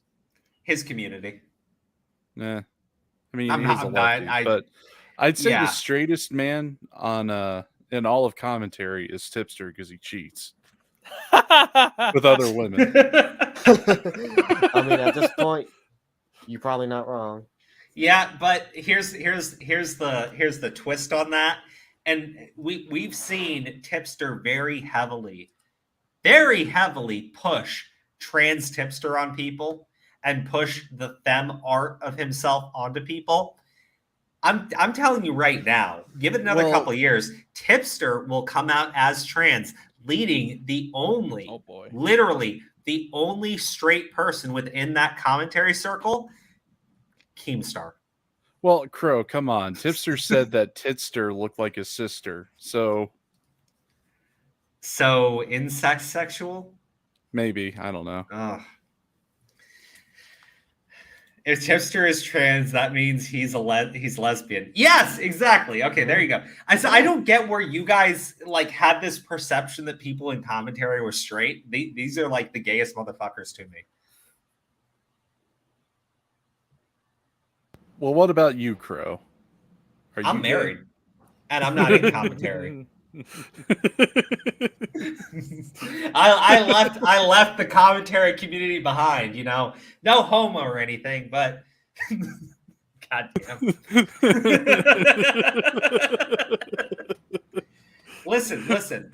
Let me prove to you that commentary on the whole is a segment of the LGBTQ community. All right, you ready for it? You ready for me to prove it to you? You got Connor, who's gay. The gay ops. The gay ops. There you go. There you go. That's also true. I mean, how many times do you hear that term in commentary a lot?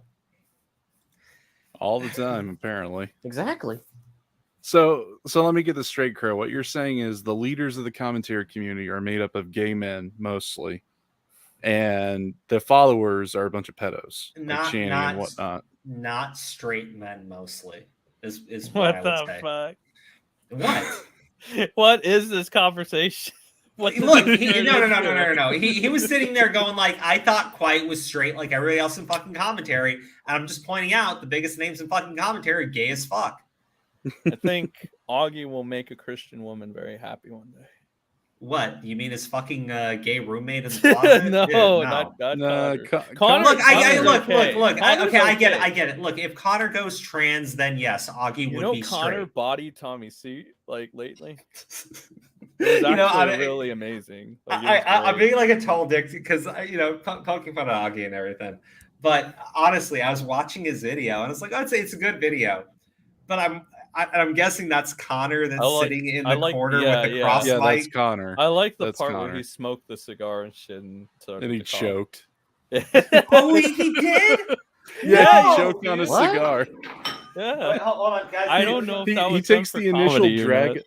Yeah, he takes the initial drag off the cigar and he's like, like later. Oh. If that was comedy, that was good. That was funny. Can someone send me that clip? I'll play it on stream as I smoke a cigar. It's like at the very beginning of his Quite video. Find it for me. Find it for me.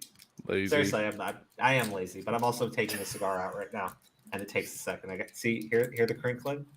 Hold on, I'll find it. The crinkling, crinkle. Mm-hmm. Oh wait, hold on. Dogs and cigar smoke don't go well together. I'm gonna put Frankie in his cage really quick. I just don't want him out with the. Put your dog in a cage, bro? What the fuck? Yeah. Is that normal? Yeah, he has a crate. Oh, okay. I thought you'd leave the dogs like wandering around like. No, he's crate trained. He's a pit bull, and I left him out in a room by himself, with food and water, and I got back and he just shit all over the room. Oh yeah, okay. Yeah. There you go, Crow. That's a fair reason for that. Oh no. Yep. Oh yeah. He's a good boy. He's potty trained, but like if he is out of the crate, he can't hold it even for like a second. He will not hold it. The moment he needs to go, he goes up to the door. He waits a few minutes and then he'll just go in the room. Oof. Yeah, like when he's in his crate, he'll hold it for the whole fucking day, not do anything. Perfectly fine. If I have him just hanging out around the house and I'm in the kitchen making food or something of that nature, I will turn around because I will hear the sprinkling right fucking behind me. Yeah. That dog. I love him, but that dog. Okay, guys, Crow, the video's in private chat. I'll be right back, but Sen, Vic, GG. Yep.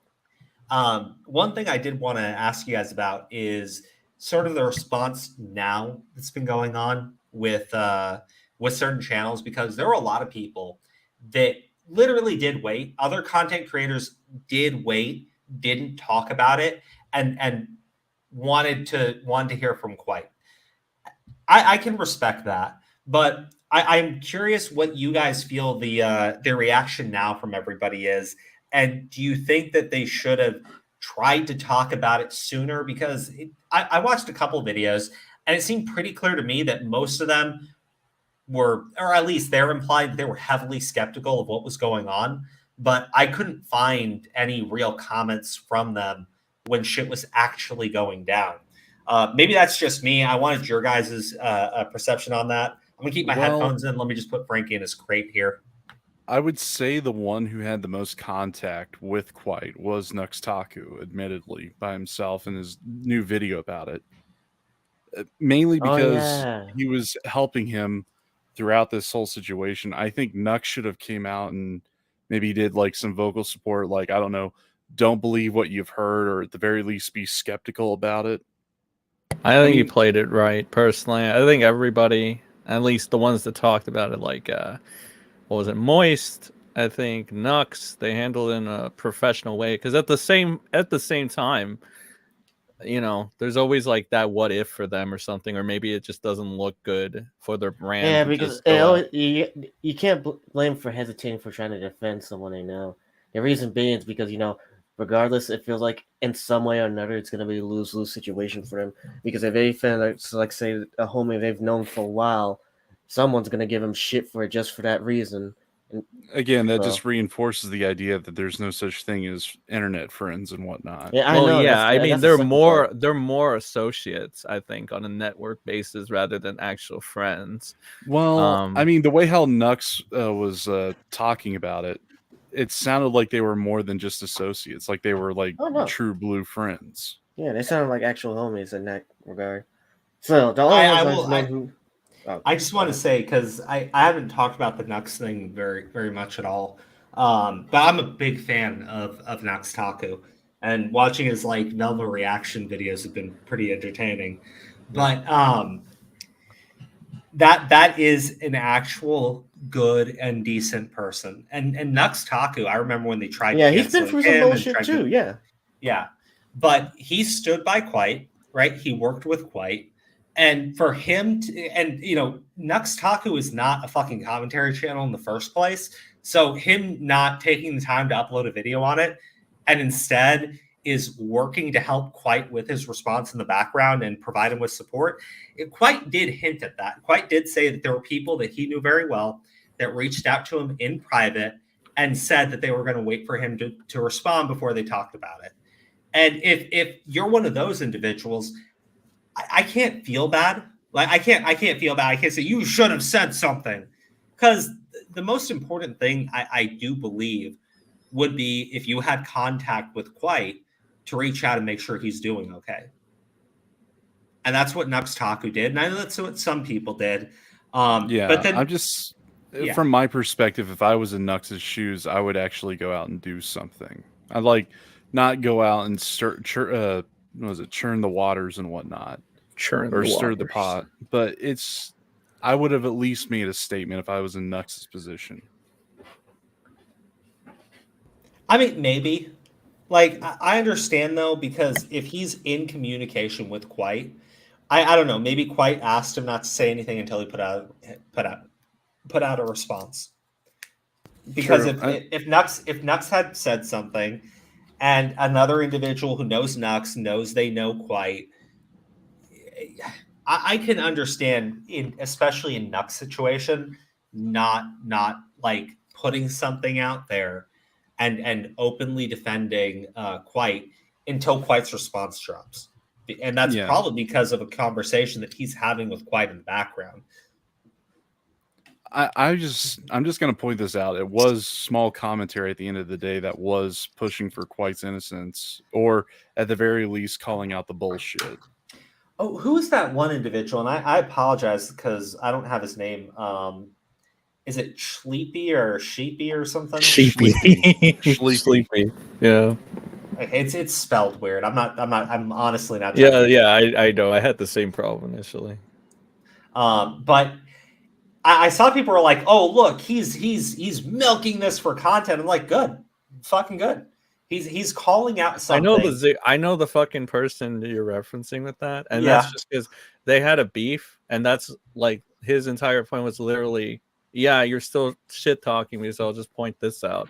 And like that guy was like, "Is Zero still 17? Not Zero, the Smash player. This guy is Zero needs coffee. I think he's still 17, or he just turned 18 or something." But Sleepy's like a 23-year-old guy, and he wanted to like expose the guy when he was a minor for like shit. Like Sleepy, for all intents and purposes, is a fucking clown. He also didn't want to call Mr. Girl a pedophile for the longest time because he said, "Oh well, we don't have evidence of him fucking." Yeah, he needs to assault a child first before I can call him a pedophile. Okay, all right, hold on. Let me. All right. I'm gonna tell you guys something right now. Broken clocks are right twice a day.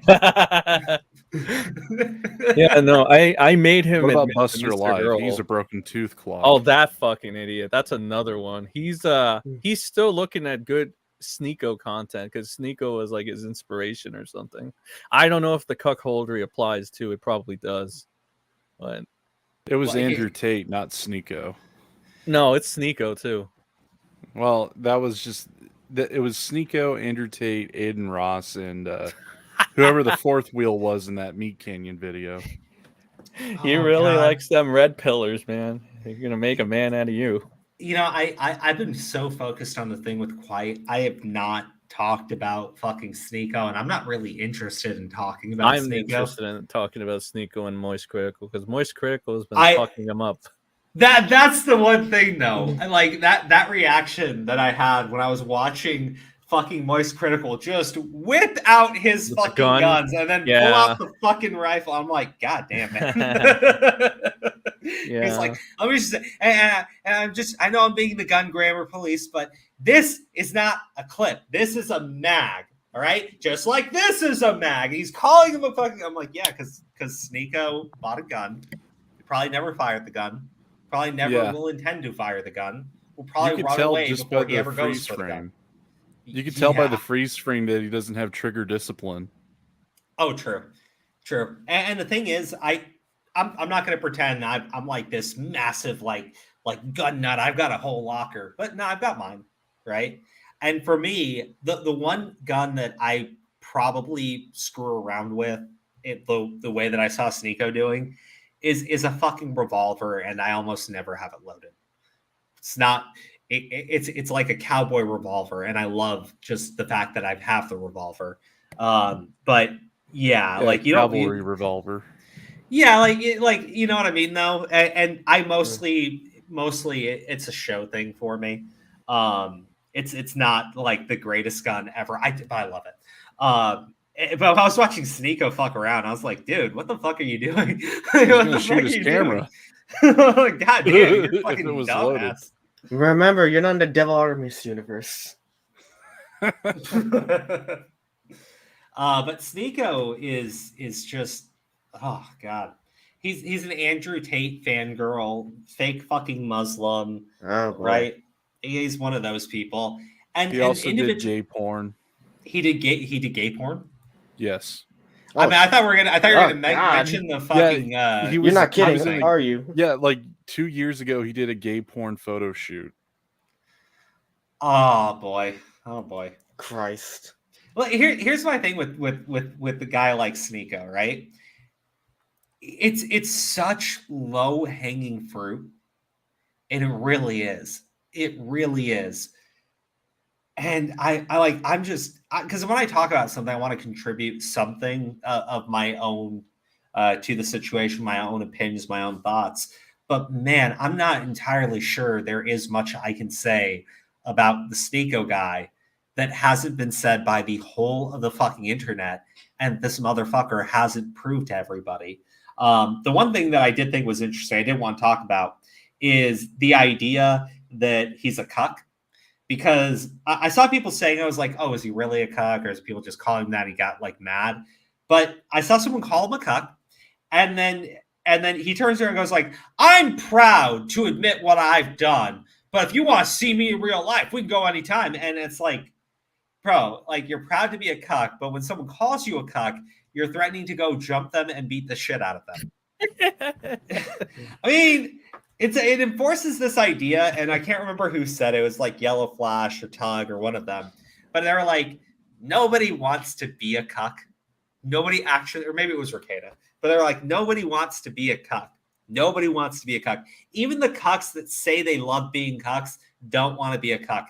That's why when you call them a cuck, eventually they will explode in the most embarrassing way possible. It's the same thing with simps.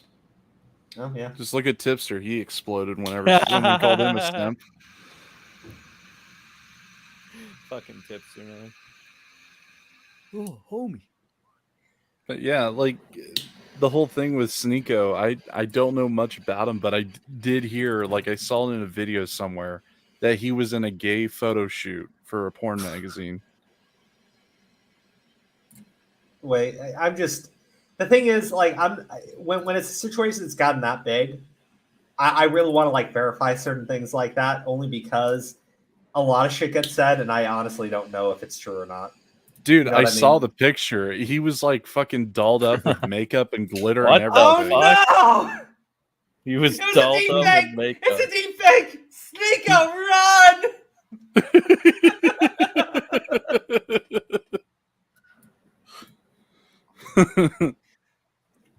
Well, you know what? Yeah. It makes sense. It actually does make sense because, like the Andrew Tate fangirling. I mean, if he's doing gay porn, maybe the thing is he's just got a crush on Andrew Tate. Yeah, it does make sense. It also explains why he has to act so hard by getting a Glock. Wait, a Glock? No, A you know, Glock. don't get me wrong. Like, if I was gonna get a gun, that's like 100% just about wanting like this powerful kind of gun to show off. And I know it's like an odd choice. I would pick a Scorpion. I would pick a Scorpion over Glock. Glock is just too basic. Well, I'm just saying, Crow, like, he wants to be, you know, like this hard cholo gangster, kind of like Tipster, but he goes and gets a Glock. And it's like, you want to come fight me? Let's fight, you know, shit like that. Like, he's trying to prove his manlyhood, even though he's, like, gay for Andrew Tate and everything. Gay for fucking Andrew Tate. I can't think of anything more embarrassing than that. Guys, I just posted a face reveal to Twitter. Oh, yeah. Don't forget the Augie video. We got to see him choke. Oh, God, yeah. Okay, hold on. Let me pull up that. But before I begin the Augie video, just so people don't think that I'm being a dick, because I understand some people really can't smoke cigars. And this is my face reveal right here. And that's my cigar. Yes. Talk about Chad Muslim at its finest. That's how it works. Yeah. I think you had the same pose in that one pic I used to use in that Call of Order intro I made. Yeah, actually, because this is my second time doing this face reveal, by the way. Okay, all right. Let's see. Where's that video? Okay. Oh, they started by smoking the cigar. Okay, good on Yeah, Augie. it's like right at the very beginning, he starts choking. Ladies and gentlemen, it is my Wait, pleasure Augie to does? welcome you all to the funeral of Orion. Today, I'm joined by my best friend, Father Augie, and we're going to be going over everything in Orion's life and how they will. He immediately chokes because he decided to inhale. I have a feeling that Augie's never actually smoked a cigar because he doesn't know how to light one. Well, he's doing it for a bit, you know, like light 'em up, boys, you know? I did that too, but I called it smoking some fags. But I'm more basted than most people. Far more basted. What I find kind of weird Sen is that thinks he's basted, but he runs away and goes mute whenever I start talking about politics. Yep. I mean, I think it's kind of weird that Connor refers to both him and Augie as both Father Augie and Father Connor. Wait, seriously? Yeah, it's like they're having a Why church is he service. wearing a suit? Because they're having a church service in this video, apparently. Who smokes cigars at church? Okay, look, I'm Muslim, all right? And I've been to church a few times, right? But The Mafia, Crow. oh, okay. Face reveal, Crow. You have done face cam streams, not on this channel, sir. Not on this channel. This channel, I've never revealed my face, except a couple weeks ago when I posted a picture and said I was going to go smoke some bags. Who are we talking about then? Who weren't we talking about back then? Well, no, we were talking about somebody very specific, and I made that joke, and I posted the picture with the cigar. I can't remember who the fuck we were talking about though. I don't know. The one time you wore a bathrobe on stream was when you were calling what's his name a pedophile. Narrator? Not narrator. Sammy Vapor Studio.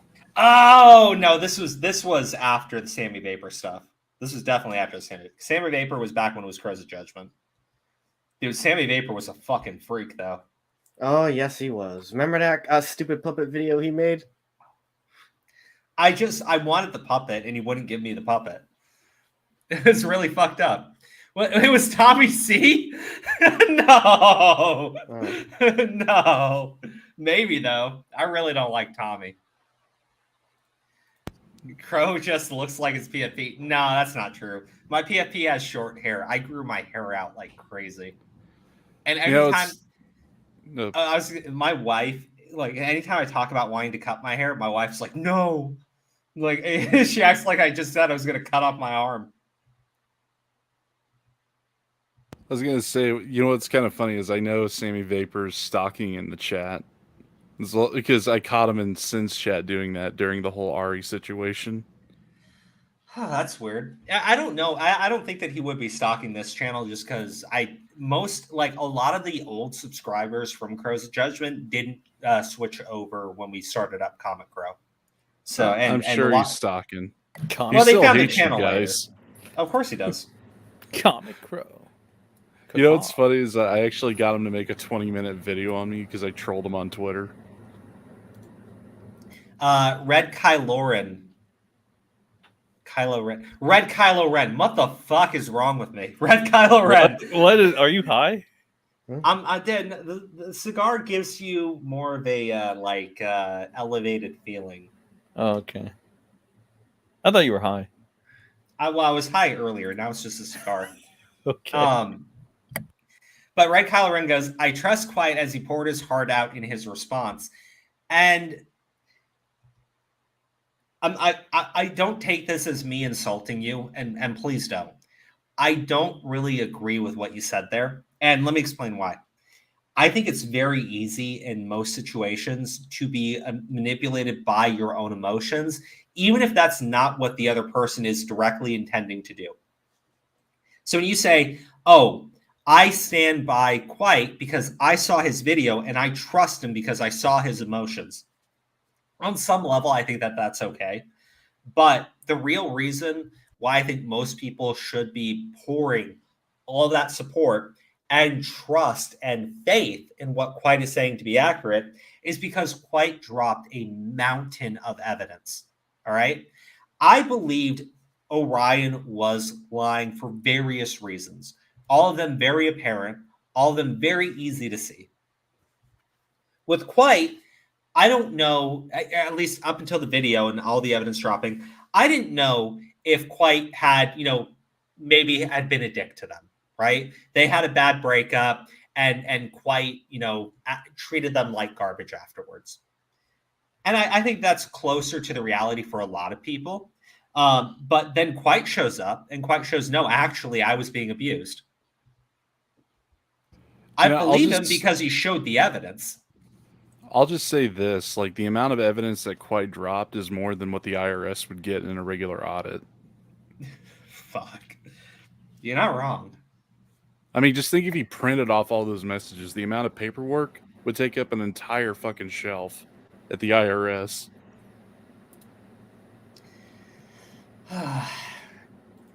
The SIG bit was for Tommy C when you went off on him during the Ant-Man drama. The Ant-Man? The Act-Man. Oh, Act-Man. Okay. I mean, say what happened? Drama. What happened? It was a bad movie, but I don't think it was that bad. What kind of drama did you cause to talk? Was the Ant-Man, man? It was like shit.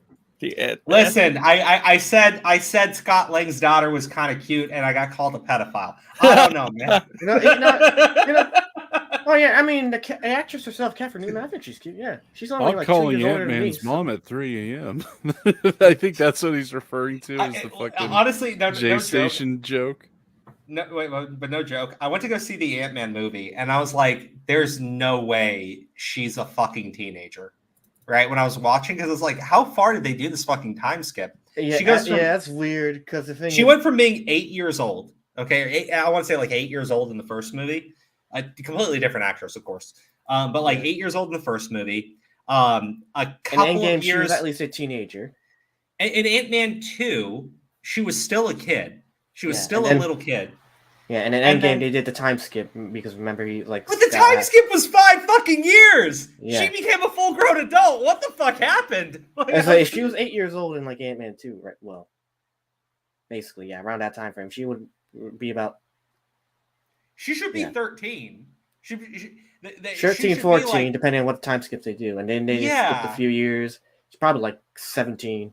But no, the actress is 26 years old. Yeah, like I know. I'm like, what the fuck? Yeah, they be casting mid to early 20s. Loop. Yeah, no, they do mid to 20s actors for like trying to do late teenagers. You didn't know? Yeah, it's crazy. Catherine Newton though. I mean, like I said, she's cute. So. Anyways, I went way off topic there, but yes, it's true. She's like 15 in Endgame. Yeah. Okay, but the thing is it the same actress in Endgame? I'm pretty sure they didn't change her. No. Actually, it's a different actress in Endgame.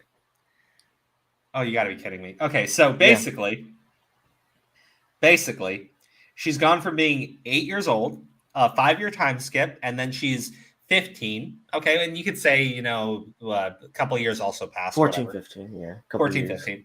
And then you get to Ant-Man 3, which takes place, roughly a year or so after the events of Infinity War. And she is a full-grown fucking adult. Ant-Man 3, she's like 17, 18. She's a young woman. She's already finished college. And I'm like, what? Well, like, I get it. I don't think she even went to college. No, what's crazy to me is, and Spider-Man's technically the movie that fucked it up, but in the past, those films had a very consistent and tight timeline for a lot of things. Then they had the Spider-Man movie that kind of fucked it up with whenever Iron Man 2 was supposed to have taken place. Now it's like they just don't fucking care. They're like, oh, people aren't even paying attention anymore. Just do whatever. Gotta say, I know that most people complain about the MCU and all the other stuff, but I'm like, man, as just like a timeline guy, that really pisses me off. It's chronologically out of order now. The only thing we know is these movies, some of them take several months to like about a year or two after time skips from Endgame. That's what we pretty much know right now. But it's not even time travel. Yeah, time travel rules don't even make sense. Actually, you know what? Because we mentioned Ant-Man. I gotta say this. I'm gonna spend 2 minutes and then we're moving on from it. And I promise. Oh yeah, okay? I will say though. No. This is my time. 2 minutes. I swear, just 2 minutes, and then we're stop talking about Ant-Man. God damn it, man. You're right. It pisses me off though. Okay, it pisses me off, and this is the reason why. So.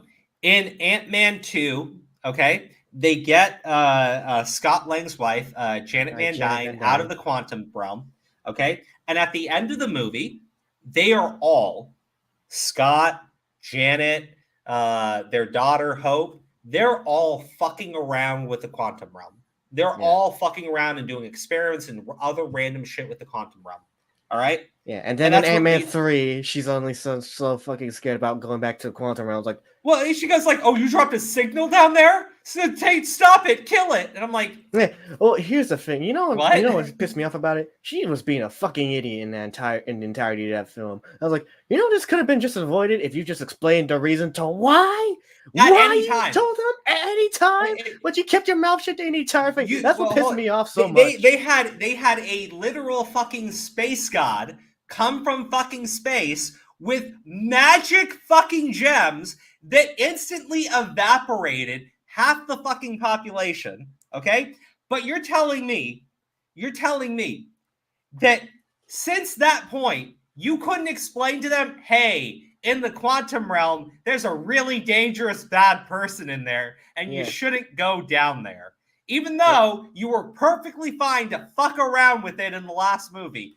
That pissed me off. Yeah, no, that's what I noticed. Like, man, they made Janet Van Dyne seem like such a fucking idiot, and it annoyed me. I hated her character in that film so much. Janet Van Dyne is, and I might be wrong here, because I can't remember if it was the first female Captain Marvel, but one of them was the first female leader for the Avengers, and I'm pretty sure it was Janet Van Dyne. But yeah, actually, she was an original Avenger. That's the thing. So. No, she's original Avenger, but the first time they had a female lead the team, I can't remember if it was Captain Marvel, the original female Captain Marvel, or if it was Janet Van Dyne. Either way, though, she's a pretty important character for comic book fans and everything. And they made her completely shit in this film. She's a fucking idiot. She's a complete fucking idiot. Fucking idiot. Yeah, the only people I really liked in that film was really just was Ant-Man. That's about it. Okay, we got to move on from Ant-Man though. Sorry, I like the but tangent. just a minor sidetrack. Yeah, that was just a minor sidetrack. I mean, York made a pretty good point. Yeah. Wait, what? York made a pretty good point. He's like, Crow, you and me grew up in the 90s. They had adults play teenagers back then. Remember? Bro, wait, hold on. Do you remember the original Spider-Man movie that takes place in the fucking high school and everybody there is older than the fucking people that they casted to be the teachers? It's the weirdest thing. It's the weirdest thing. Like, I remember, like, I've seen that clip, and it's this dude who is built, fucking hits the gym every fucking day, and he's being talked down to by their black teacher who looks 10 to 15 years younger. And but that's how movies were. That's how everything was. That's how everything was in the 90s. They did not cast kids. They casted adults to play kids. Yeah, kept the pedophilia down. Kept the pedophilia down. I think what we need to advocate for, especially if we're against grooming and the sexual predations in Hollywood towards minors, especially with what we know just in the silver screen, with what happened with Nickelodeon and everything, we should advocate only for adults to be actors. And I know School of Rock is one of my favorite Jack Black films, but I'm willing to make sacrifices. Yeah, there was actually a pedophile joke in that movie too. There was where he's like, never watched. He was like, so I want to touch your kids. No, not that way. No, he didn't say that. It's like, your kids have touched my heart, and I'm pretty sure I've touched them. Yeah.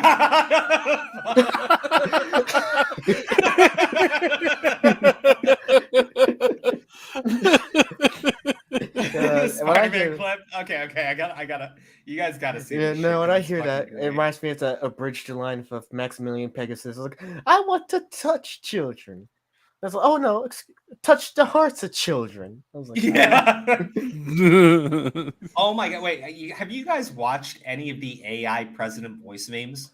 Oh, dude. Oh yeah, dude. Dude, I've been watching a new tier list. Oh my god. Oh, dude, I'm dying. The best one that I found is from a YouTuber that I actually like. It's from his second channel, Dude in a Room, and this guy is like a total fucking weeb. Like, loves the fuck out of One Piece and all these other anime.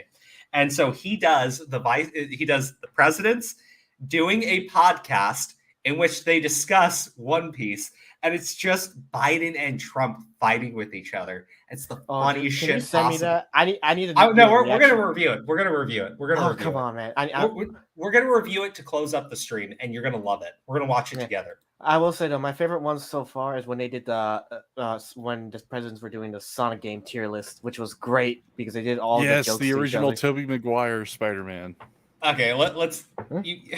This is. I'm gonna play it without the volume because we don't need to hear it. I don't want to get copyright claimed. Yeah. But this is supposed to be a young teenager. Look at everybody in the fucking cafeteria. I mean, is that not how they age looked back then? Hold on. Look at these people though. How is no one seeing this? CinemaSin said. I mean, like this is like your coworkers. These are your coworkers. These are not high school students. Is this how they not look back in their the late 90s, early 2000s? This guy back here is 18 in this movie. Or he's supposed to be 18 or 17. Look at him. Motherfucker is going into his 30s. God damn. Yeah. He's already in his 30s. Wait, was he in his 30s when he shot this? I thought he was like 29. No, he was in his 30s. You gotta be fucking kidding me. Like, dude, this is how I grew up watching movies. So when I watch like young actors and shit, it's like, man, they're not as good as an adult actor, is why usually when they had these films, they didn't cast kids to play in the fucking high school. I think it's gotten better. Like the current Spider-Man films and everything, he's like closer to his 20s. But it works because he still looks like he could be in high school. This shit, though, is just completely off-putting. So when they had so again, just tie it back to the Ant-Man thing. When they had Scott Lang's daughter show up and she's like being played by a 20-something-year-old actress, I was like, wait a second. She's supposed to be 15. What's going on? I was like, this isn't the 90s. What's happening? Did I time travel again? Okay. Running in the 90s. So, okay. Okay, hold on. This guy has uploaded 3 of these videos. We're going to react to it. I'll probably upload this as its own clip for tomorrow because this shit is actually hilarious. Oh, by the way, if you do, can you send me one of the other ones later? Because I'll definitely. Yeah, there are 3 parts, and the second part is probably the best. My favorite one is I was going to say that my favorite one of these is the president's debating the factions of Fallout 3. Oh God! Wait, have you seen the U.S. presidents play Dungeons and Dragons? Oh yeah, that's the best with Ben Shapiro. And then he comes back after getting into a car accident. He's in the wheelchair, and Trump's being super nice to him. It's the funniest thing. I love the one of the Fallout 3 because like Obama chooses the NCR and is like, oh, Trump's like, of course you choose the New California Republic. They're a bunch of communists and shit like that. And then Biden chooses the Children of Adam and is like, we all know why you chose that one, Joe. Dude, the waifu fucking tier list that they do are the best because they'll like have a fucking lolly character and Biden's like S tier, immediate S tier. I'd like to snip her. Yeah. And there was one. S tier means snip. And there was also one where they did Mario Kart. There's also the one where they did Mario Kart, and in the middle of it, they have John F. Kennedy joining them out of nowhere in the Discord call, and then he gets shot. It's racing in the 60s. Yeah. Dude, the one that they did with George W. Bush now, because they started including his voice AI. It's great. I gotta play this. You're gonna like it. Is the best arc in all of One Piece. No cap. Be that as it may, it's still going in the C tier. Screw you, Obama. Quit complaining. It's better than it deserves, and you know it. You just don't appreciate the true genius of the masterfully written Foxy. You're illiterate. Your mom's illiterate. Gentlemen, please, we're all Nakama here. Foxy for Straw Hat. Now, I know this is still fresh for all of us, but we have to decide where to rank the Wanakuni arc. This won't take long. S tier. Easily Oda's best work to date. An epic adventure that sits at the very pinnacle of the series. Jesus Christ, I can't believe this crap. How could you possibly disagree? I agree that it sits at the pinnacle of mid. Wanakuni is the most overrated arc in the entire history of manga. It took 4 years to punch a fish into the ground. That's longer than my entire presidency. It was only half the length of mine. Yeah, Donald, this seems like a you issue. And Kaido wasn't just a fish. He was a dragon-only kind of thing. You don't even know what he is.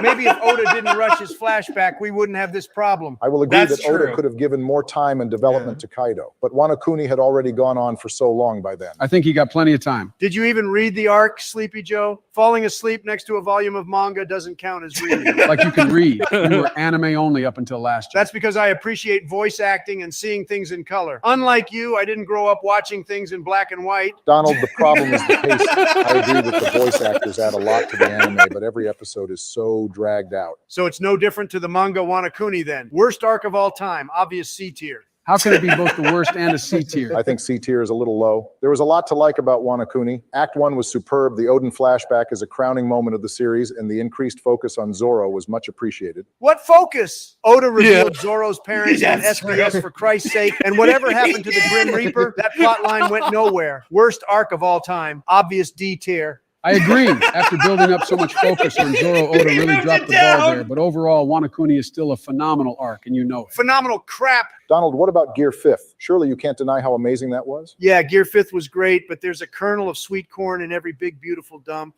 Weird analogy, but okay. I actually thought Gear 5th was a bit too goofy. I liked it a lot better when Luffy fought seriously. Are you serious?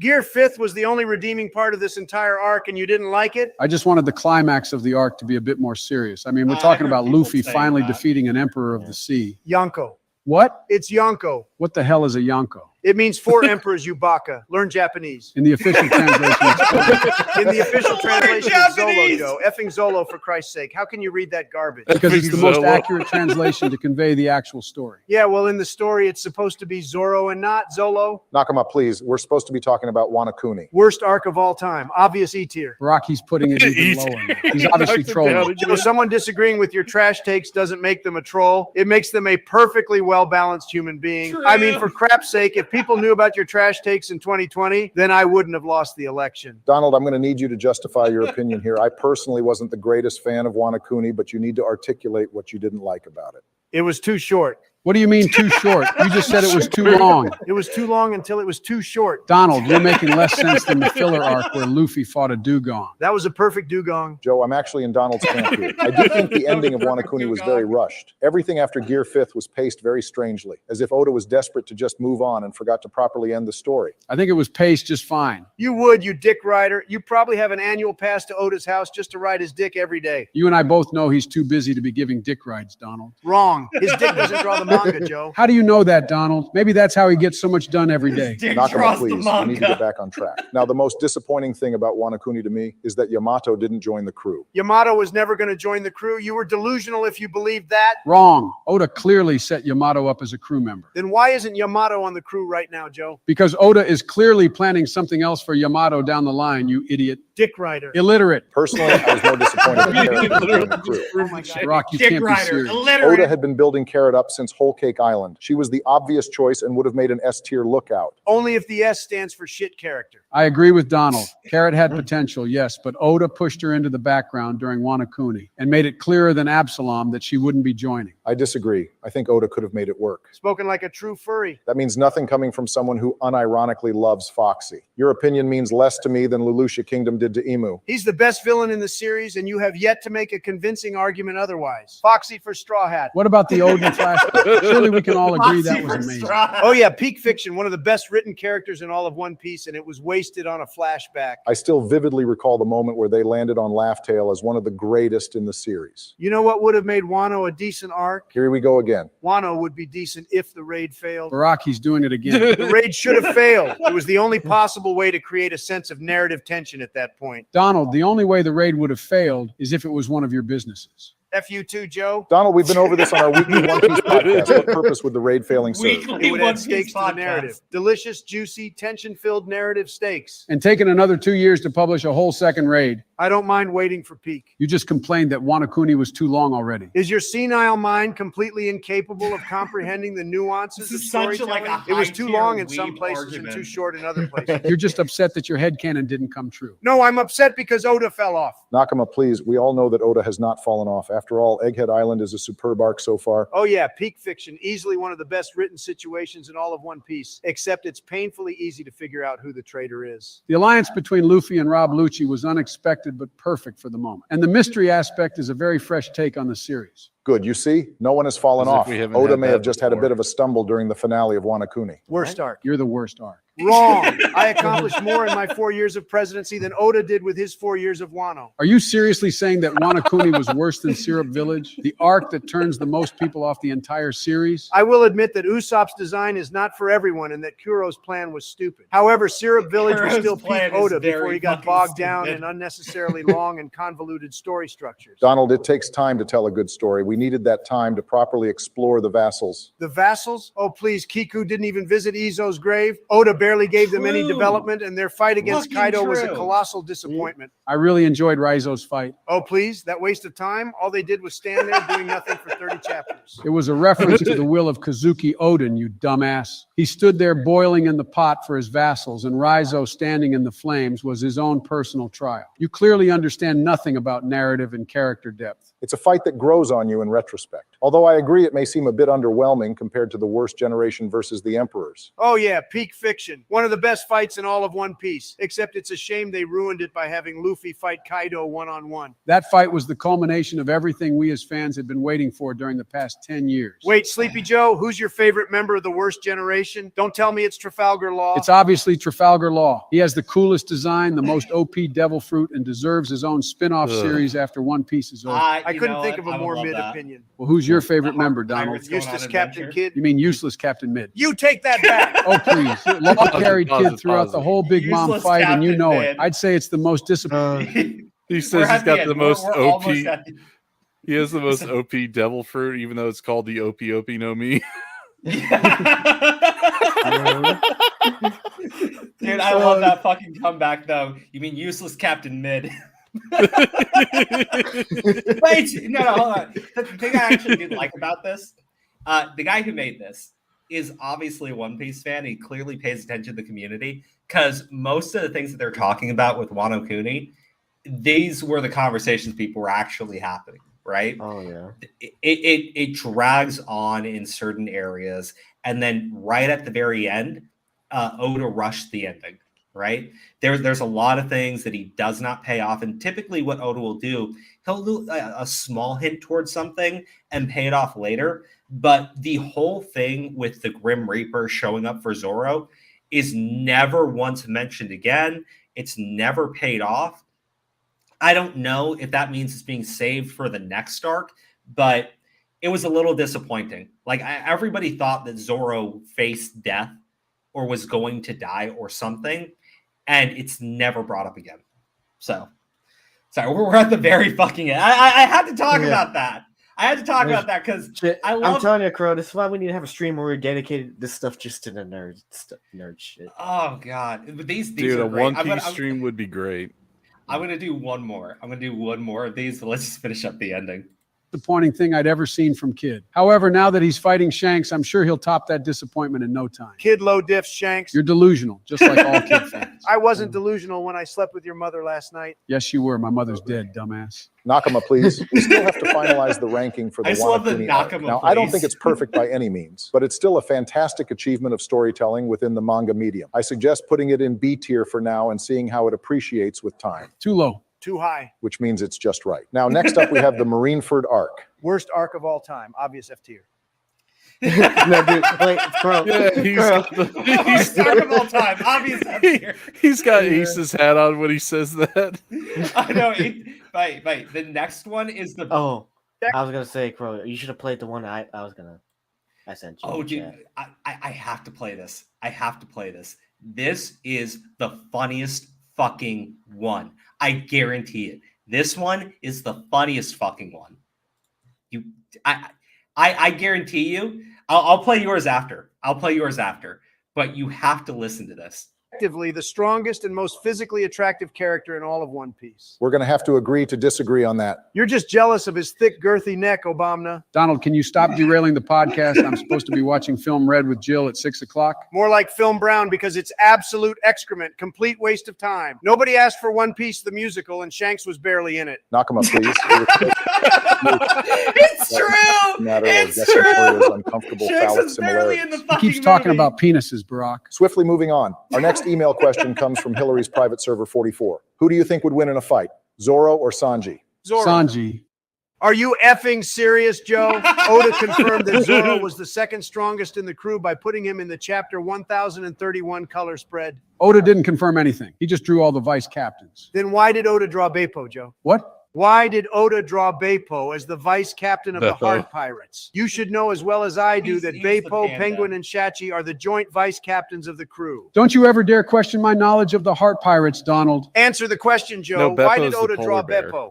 Well, I guess it's because he's clearly the strongest of the three, thus confirming that Zorro is the second strongest member of the Straw Hats by association. Donald, you and I both know that polar bears are banned as a method of power scaling after last time. You're just mad that I'm worth more polar bears than you, Joe. Nakama, please. We all know that Zorro is the vice captain of the crew. However, that doesn't mean that he is necessarily more powerful than Sanji. Oh my God. Thank you, Barack. Joe, for Christ's sake, don't thank him. He's just taking pity on you for being a Snanji fan. Snanji. It's Sanji, you illiterate. You don't even remember his name. I don't need to remember the names of mid-characters, Joe. It takes up space that I could be using for peak. Sanji fans don't need pity. Our boy got an entire mega arc dedicated to him during Whole Cake Island. Meanwhile, what was Zorro doing? Sweet F all, that's what. He was busy preparing for the Wanakuni arc. You know, that thing everyone else was meant to be doing until your shitty cook ruined everything and completely derailed the story for 2 whole years. Now, Donald, Whole Cake Island wasn't so bad. Sure, it lacked the satisfying conclusion of most One Piece arcs, but that in and of itself was a much-needed fresh take on the series. Oh yeah, peak fiction. All that happens is an obese grandmother screaming about wedding cake for 30 chapters, and you dick riders the Nobel Prize.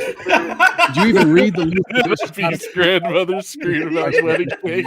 Of course, it was a great fight. It was the only part of the arc that didn't have Snanji weighing it down. Donald, I swear I will smack you harder than Luffy punched St. Charlos at the human auction house. Just try it, Joe. Then I'll become Marine Admiral Kizaru and kick you harder than he kicked Basil Hawkins on Sabaudi. Just try it, dumbass. I'll order a Buster Call on Trump Tower. How are you going to do that, Sleepy Joe? You need to actually be awake to use the Golden Denden Mushi. Nakama, please. I think it's a bit culturally insensitive to be speaking about Buster Calls so lightly, lest we forget what happened to the population of O'Hara in Nico Robin's flashback. O'Hara lives. I'm sorry, Barack, but I'm not a garbage man, and as a result, I don't have the landfill space for all of Donald's trash takes. Calm down, Joe. Maybe Donald has a point. I agree that Whole Cake Island was a fantastic vehicle to explore Sanji as a character, but I can see how some people would be disappointed that he didn't get a fight. Who could he fight? He's a loser. Sanji could have taken out anyone on that island, and you know it. Oh, yeah. You're telling me that Sanji could have beaten Charlotte Katakuri? Come on, Joe. You should have enough future sight to know how badly I'm going to beat your ass in that pathetic argument. Okay, maybe not Katakuri. And what? You think he could have beaten Big Mom? She's Yonko level, for Christ's sake. Emperor level. Oh, my God. Don't start this again, Joe. The official translation says emperor, so it's emperor level. The official translation also says you're a dick rider. Are we going to stick to that as well? It doesn't say that, Donald. Yes, it does. Right here. Volume 90, page 45. Joe Biden. Volume 90. It doesn't say that. The official translator, Stephen Paul, would never Stephen distort Paul. the story. It's fit your always stupid Stephen head Paul canon. with you. If you love Stephen Paul so much, why don't you marry him and have a series of poorly but officially translated babies all named Zolo? Donald, I don't think it's fair to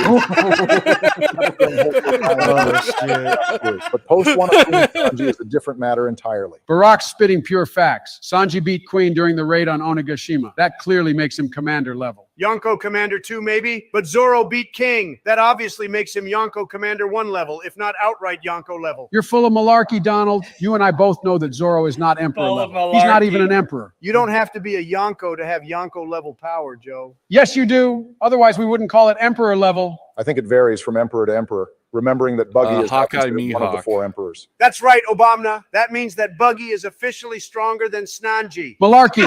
Sanji low diffs Buggy and mid diffs Zoro. Nakama, please. If you two can't get along, then I'm going to go full shanks on this Paramount War and whip out my Conqueror's hockey. And that's another thing. Sanji doesn't even have Conqueror's hockey. He doesn't need it. He has genetic enhancements spliced into his bloodline elements from Vinsmoke Judge. So what you're saying is that even with the world's greatest scientific hacks, Snanji still can't stand up to Zoro. That's not what I'm saying, Donald, and you know it. You're saying that before his enhancements awakened, Sanji was somehow even more pathetic than he already is. Yes! I did not say that. You're saying you're a Snanji dick rider, Joe. Just admit it. I've never ridden a dick in my life, Donald. And if I did, it wouldn't be Sanji's because he's a 2D character, you illiterate. Nakama, please, let's all just calm down and stop getting the video demonetized. Donald, for what it's worth, I do think that Zoro is stronger than Sanji. Do not betray me, Barack. However, I think the fight would be a lot closer than you think. It's definitely a high diff matchup. Oh, Oh my please. gosh, The only I thing wish that's high political diff is debates were Sleepy like Joe this. struggling to stay awake during this debate. No, the only thing that's high diff is getting you to go a day without stuffing your face with McDonald's.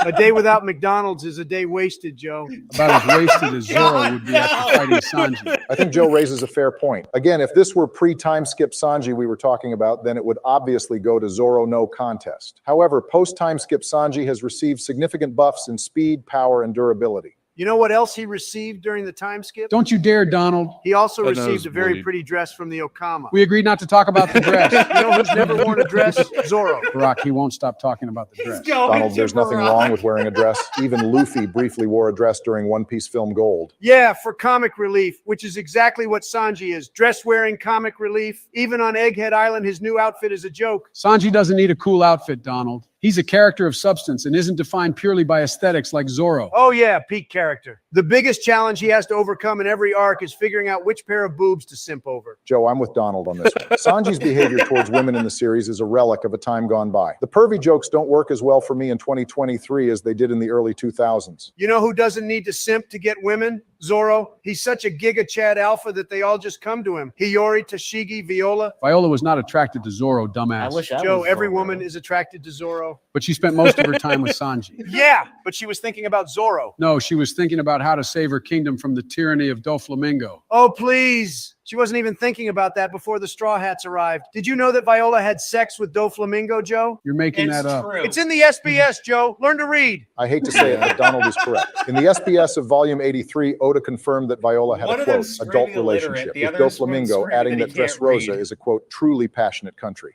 I don't blame him. If Viola were my daughter, I'd probably date her as well. Viola was not Doflamingo's daughter, Donald. She's a nasty woman. Barack, did he just say he wanted to date his daughter? I never said that. You're being seen. I heard what I heard. Check the recording, Joe. I never said that. I will check the recording, Donald, and then I'll expose you online for desecrating the integrity of the Dressrosa arc. Oh, yeah, peak fiction. That's what Dressrosa isn't. 2 whole years for that garbage. I think we can all agree that Dressrosa was a little tough to read weekly. However, as a condensed experience, it is nothing less than a fantastic arc. Don't waste your words, Barack. He was anime only when Dressrosa was being published. Watch. He's probably going to complain about the Rebecca flashback.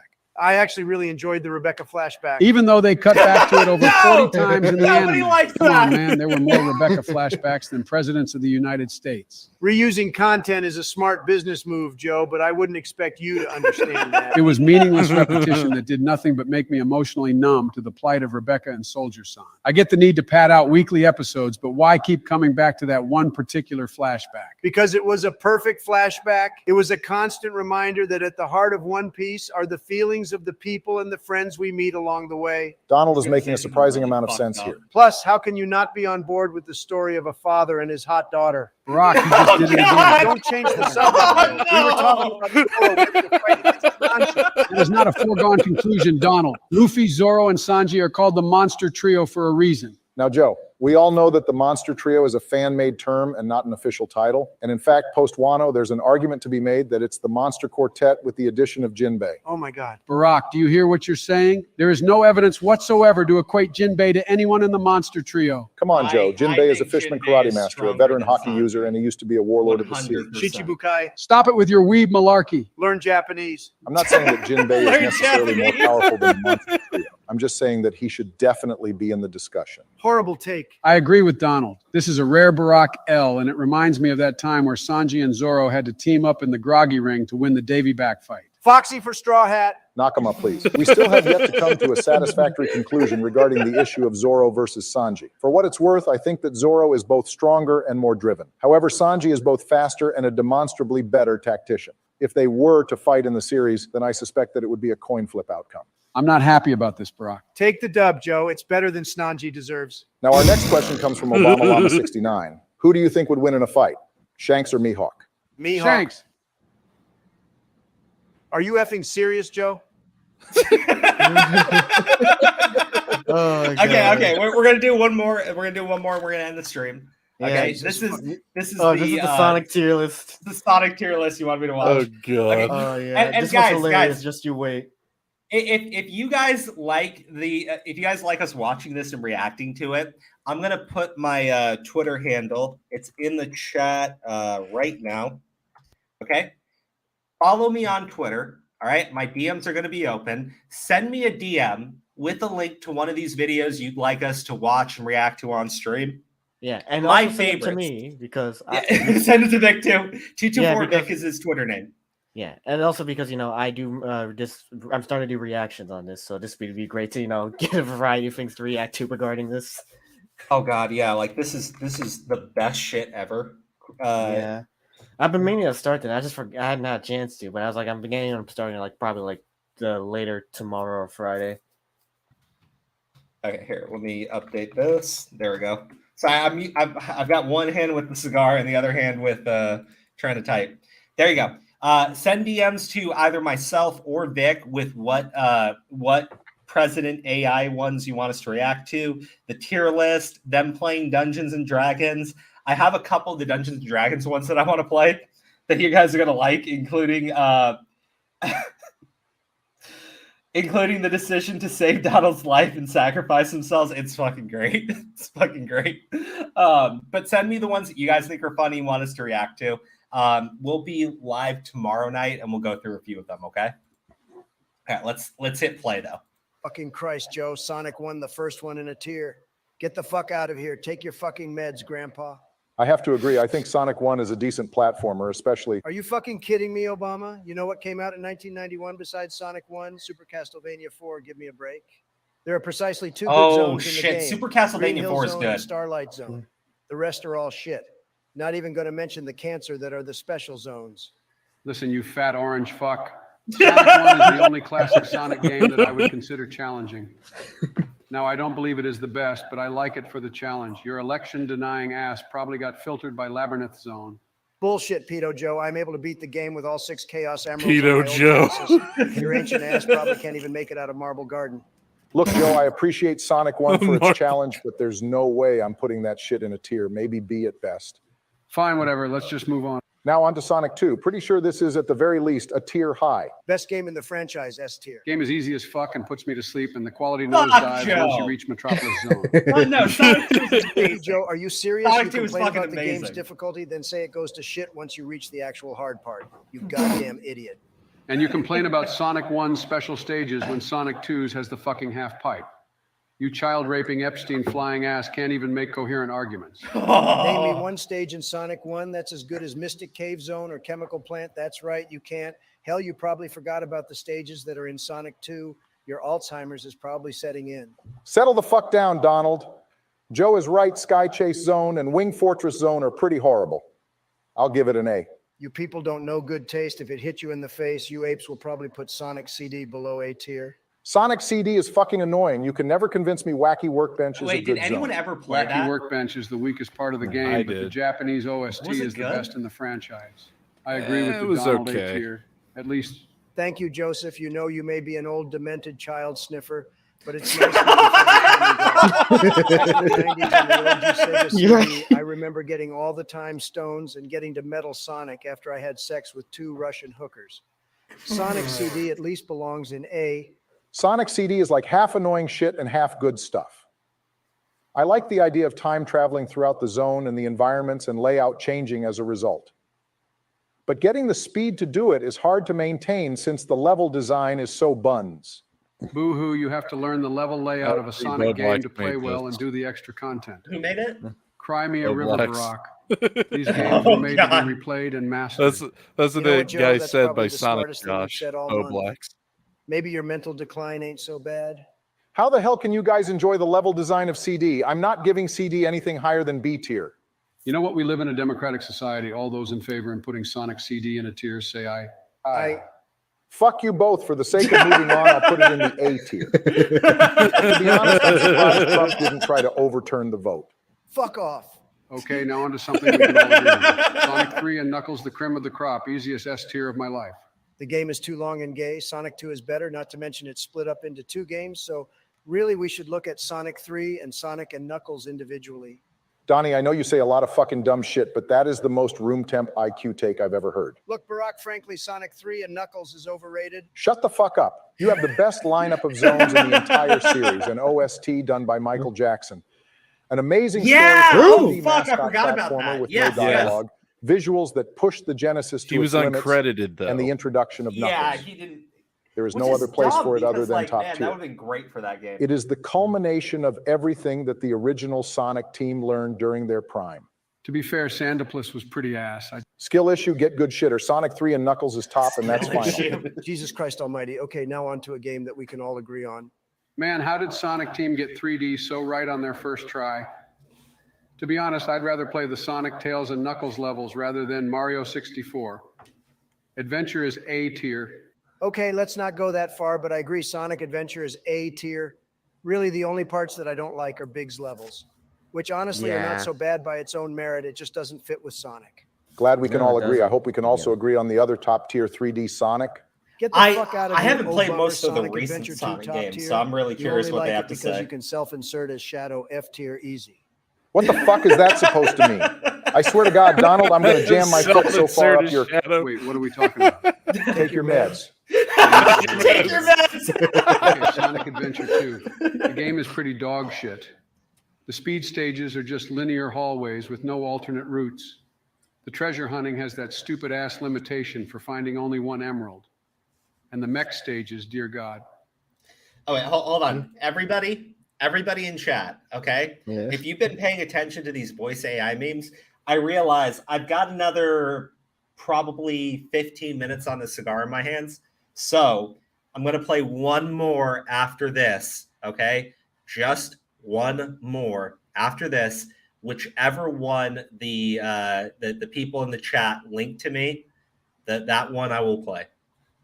I won't select it. The chat will select it. Obama, you only like those stages because it reminds you of drones striking Middle Eastern children like in the good old days. Fuck both of you for the sake of the tier list. I'll put this in B. That's Obama, not Trump. F tier of my life. Dude, no, You have to Obama beat the was same called fucking game Obama 4 times for to a get the reason. true ending, and the special stages are cancer-inducing to play.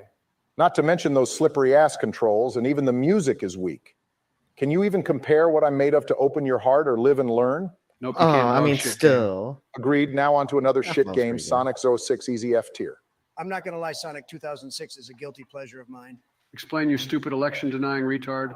Whenever I play Sonic 06, I roll a fat ass joint and glitch hunt. I'm always laughing my ass off seeing how the game breaks itself. Plus, the multiplayer is pretty keno. I used to play with I didn't Trump even know it Jr. had all the time in multiplayer the like White that. House.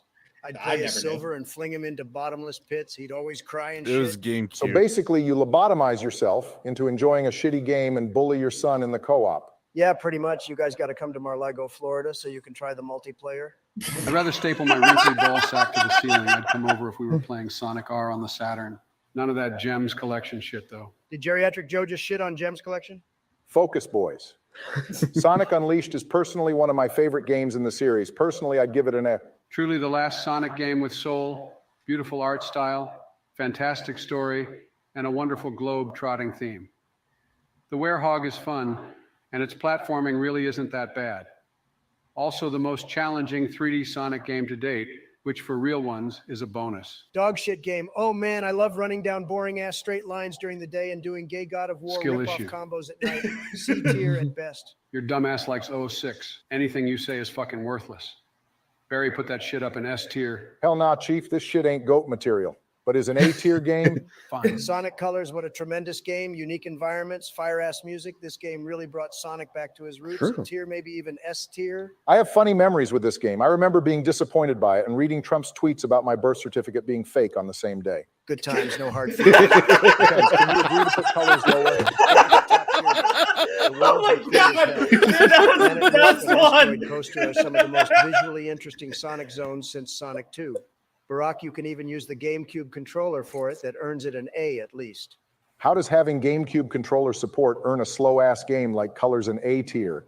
I never owned a Wii, so can't talk out of turn. I wanted to give the remake a shot, but I saw how shit it looked. Joe, we had a Wii at the White House and we played it on launch day. Nope, can't recall colors. What was it like? His dementia is setting in. Sleepy Joe can't help it. Fuck you, Donald. Joe, imagine if Spring Yard Zone from His Sonic 1 was an dementia's entire setting in. game. That's basically Sonic Colors. Jack, that sounds fun as hell. Of course, the Sonic 1 apologist likes that slow shit. I'm putting it in C tier at best. Fuck you, Abomination. Sonic Colors is fucking goated. Nope, that belongs to Sonic Generations. What a phenomenal game. Bomb-ass level design that is highly Oh, yeah. replayable. The perfected boost formula, it's all here. Not to mention the 2D I would say sections are that pretty one's good. S tier. I know the physics for those levels are all fucked up, but the level design is highly replayable. However, after replaying Generations recently, the game honestly feels pretty empty. Oh, fuck that guy. It's so obvious the Yeah. keys to the boss fights are only done to extend game time by an hour. This would be forgiven if we got bigger and better boost games after, but we got a decade of shit. Generations is a good blueprint. Shame no game after improved upon it. I'm feeling a B tier. I agree with Bro Biden. Sonic Generations is pretty Bro average. Biden. Holy fuck, I can write a Bible of all the dumb shit you've both said. But that has to be near the top. Sonic Generations, average. One of the few games in the franchise that you can go in blind and enjoy without having to temper your expectations in B. Insane. Wait a second, guys. We forgot Sonic 4. Was that a real game? I honestly thought my Yes, memories of it were Sadly, no. Sonic 4 episodes 1 and 2 are so awful, even I can't even forget about horrible they are. You know what? Forget I said anything. Even he Let's just can't give forget. Sonic Generations a B and move on. Fuck you guys, Jens is peak boost Sonic. Oh shit, Sonic Lost World. That's the one Baron's autistic ass was obsessed with. That game sucked though. I'd give it a B. Does Sonic Lost World have any fans? Why would anyone think highly of this Mario Galaxy rip-off baby shit? Baron likes it, but to be honest, that kid can enjoy anything if he spends enough time with it. You talking about yourself, Donald? Fuck you, China Joe. At least my sons don't smoke crack and molest their cousins. Shut the hell up. Agreed. This Honestly, one's same great. can be said This for one's Forces. fucking great. The game was complete and utter garbage D tier. Honestly, the only thing I recall about this game is that during one of the cutscenes, I was reading Trump's Twitter post where he threatened Kim Jong-un with nuclear war. Kim Jong-un is fucking bitch made and piped down after I threatened to turn his shithole country into the world's largest parking lot with nuclear hellfire and stealth bomb. He was like that motherfucker, just a whiny edgelord that gets blown the fuck out by Sonic and Egg Chad. Joe, little word of advice, you should just threaten Putin with nukes. If he keeps that shit up in Ukraine or wherever the fuck he is at this point, just baptize him and Russia with a few ICBMs. Maybe after the next Frontiers personally. The thing is, I can see Trump actually Trump, saying the that. bosses were fucking great and the world was not empty. It was I great wouldn't say looking for Frontiers enemies to is fight, C-tier. finding the chaos emeralds. And while the combat is easy, it's still really fun. Barry, I beg, please play any Fuck yeah, platformer it's- besides Sonic no shit. way it's fucking Sonic C-tier. Frontiers put me to sleep. To be fair, that really Oh, isn't a fuck you, hard Joe. thing to do. Fine, I'll put it in C. Donald, you obese orangutan looking fuck. Fuck you both. Just try me, Joe. Oh shit, we forgot Mania personally. That's an easy S tier. Fine by me. Mania is some good-ass video game. T. Lopes really outdid himself with the music. For that alone, Mania belongs in S tier. Shame we never got a sequel. Well, that's the list. Personally, the bottom half of the list is pretty accurate. Everything above B is wrong. I agree, this isn't the worst one we've made. Well, good work, everyone. I'm going to go take a fat shit. Hey Joe, want to play Streets of Rage 2 next time I'm in DC? Hell yeah. The Vader rematch from what was it, like 2 weeks ago? For like 2 weeks ago, is fight taking place about a week. Oh shit! What is What the this? fuck is this? Oh, that's Rom Style having a rematch. This boss is so fucking stupid. Are you still stuck on Margit? Yes, this asshole keeps fucking dodging my attacks. You are such a dipshit. Shut the fuck up. You have 500 hours on this game, and this is my first goddamn playthrough. Oh my God, can you both please be quiet? I'm trying to do my homework. Is the assignment to figure out how many bombs it will take to kill 100 children in Afghanistan? Go back to sleep, you bonehead slobber. Did you ask to lose us the war in Iraq? That wasn't my goddamn fault. Now, can someone please tell me how to beat this goofy ass boss? Oh yeah, there's actually a really good strat I learned, and it works really well. Are you gonna fucking tell me what it is or not? Don't worry, I'm gonna tell you. Okay, then what the fuck is it? All you have to do is not take damage. Can you shut your fucking corny ass orange brain election losing bitch ass up before I come over there and beat you to death with a frying pan? Damn, I didn't know Joe was able to leave his house. Shut the fuck up, you stupid. I was gonna say a certain word, but I realized it's February. Don't worry, Joe. As soon as March 1st comes around, we can continue being as racist as. This boss is so fucking stupid. Okay, all right. Today we're gonna do a really bad thing. Kids, please do not try this at home or anywhere else. We're gonna judge Pixar women by their looks. moms. Hell yes. Pixar Today we're gonna rate the hottest Pixar moms. I'm not even sure if it's legal. And I can't really see any Pixar characters here. It doesn't matter, Joe. If I see a hot cartoon MILF, I Wait, call why her a is Pixar Lois mom. there? Check this out, Jimmy Neutron's mom. What do you think? Jimmy I think she's Neutron. gorgeous. I thought it was She's not just Pixar fucking moms. gorgeous, Joe. Like, what the This fuck? hot smoking babe is sexy as fuck. A perfect American woman. I'd like to lick every inch of her body. You're reminding me of God. that Jimmy's fat friend no. Carl, who always wanted to bang Mrs. Neutron. Fuck off, Joe. I just got a York, good is this taste your in women, idea? that's all. I'm gonna It give Sweet sounds Joe like an it. A tier. I don't care what you think. Let's move on to another girl. Wait, is it Pocahontas? Now, it's not Pocahontas, you blind fool. It's Nani from Lilo and Stitch. I don't know what a moron put her on this list. She's not even a mother, but I like her look. She looks like a Hawaiian dream to me. What do you think, Joe? Well, yeah, she's super fit, but a little too old. I'm going to give her a B tier. Oh, God. Hey, check the next one. Why the fuck we should rate Coral from Finding Nemo? Well, I definitely have a clown girl fetish, and one of my friends really loves fish. So I'm going to give Coral a C tier. And look who we got here. Hell yes, baby. The Queen. What else can I say? I believe this woman started the whole Pixar mom thing. And there's a reason. When I watched The Incredibles, I thought, oh, yes, Elastigirl, by stretching your body, you make something in my pants expand as well. And she has beautiful kids. Wait, why the fuck did you bring it up? You know, Joe, sometimes you freak the hell out of me, you crazy old fool. Just shut up and place her on the top. Man, what an idiot created this list. What the fuck is Mama Bernoulli from Cars doing here? You know, man, some people love their cars so much it looks like they don't mind to fuck it. And Mama Bernoulli is a hot 1960s Ferrari F1 racing car. Wait, what do you mean? You want to fuck Mama Bernoulli? No, I don't want to fuck Mama Bernoulli, but I think she's better than a clownfish, so I'm going to give her a B tier. And hey, look, I found a perfect woman for you, Donald. Her face is orange just like yours. Fuck you, Joe. You know what? If you have an empty Pringles can, 2 sponges, rubber bands, and a latex glove, you can make your own Margaret SquarePants. Do you know what I'm saying? I tried it multiple times, and it feels amazing. So I think SpongeBob's mom deserves an A tier. Hey, that's dear disgusting. viewer, if you're still watching this video, click the subscribe button. Smash it like you'd Not smash after the that. Elastigirl's Not ass. after that. Every view is super important for us, so please like this video and share it with your friends. Thank you. And we are moving on to another pretty face, but it's not really pretty this time because it's Mother Gothel from Tangled. An ugly, evil bitch everybody hates, so I'm going to give her a D tier. You're a fucking pleb, Donald. Mother Gothel is a top-tier goth MILF. No Oh way, my Joe. I God. won't let you spoil the S tier. If you really love that witch, then fine. I'm going to give her a B tier. And look who's next. Oh, my fucking God. I know it's a fake one, but I still love her. Fake old biddies. You know, I didn't cry when I lost the 2020 election, but when I realized this picture is fake, I did. But she's still fucking hot, so I'm going to give her an A tier. Oh my God, look at this pretty anime face. That's my kind of woman. I Oh, have no God. idea who she is. Oh, but I'm no. going to give her an Oh, A tier. No. It's a trap, Joe. What do you mean? It's not a girl, it's a male character. Even better. Whatever. Next, we have Sheila Brooke. What did he say there? Back it What up. can you say about this Even wonderful better. woman? I love Cartman's mom, but not Sheila. She's just not my type. Yeah, a fucking Astolfo is your type, Gamo. But I agree, Sheila is a D tier. Gamo. She's not hot at all. Sorry, guys, I have to do this. Next, we have Lois Griffin from Family Guy. We know her as Royalty Babe with short red hair and a sharp nose. Of course, she is better than Sheila, but I'm not sure if she's better than Mama Bernoulli. Of course, she's better than fucking Mama Bernoulli. I'm going to give that hottie an A tier.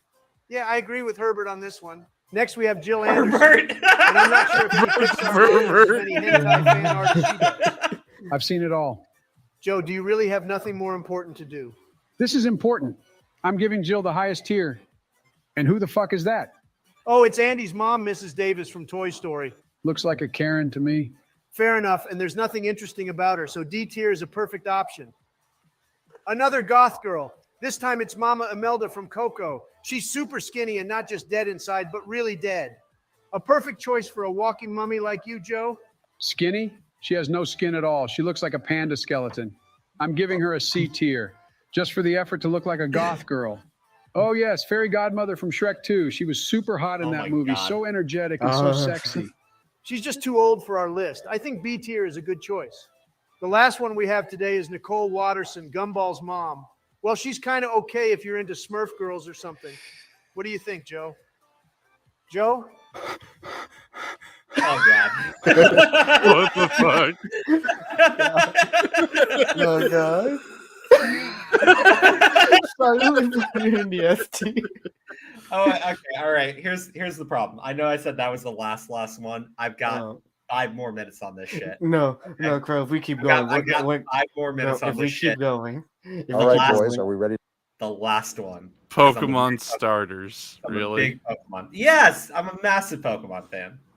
Yes. To continue the list. Can't believe you guys dragged me back into this. Come on, man. I promised you a 1v1 in Showdown later if you did this with us. Wait, why would you want to 1v1 him? He's been gloating about being the reigning, defending, undisputed Pokemon Showdown champion on the Discord server for months now. Because I am. You're not that guy, Don. I am. I'm basically That the sounds second very coming of familiar. Christ. I mean, Ash Ketchum.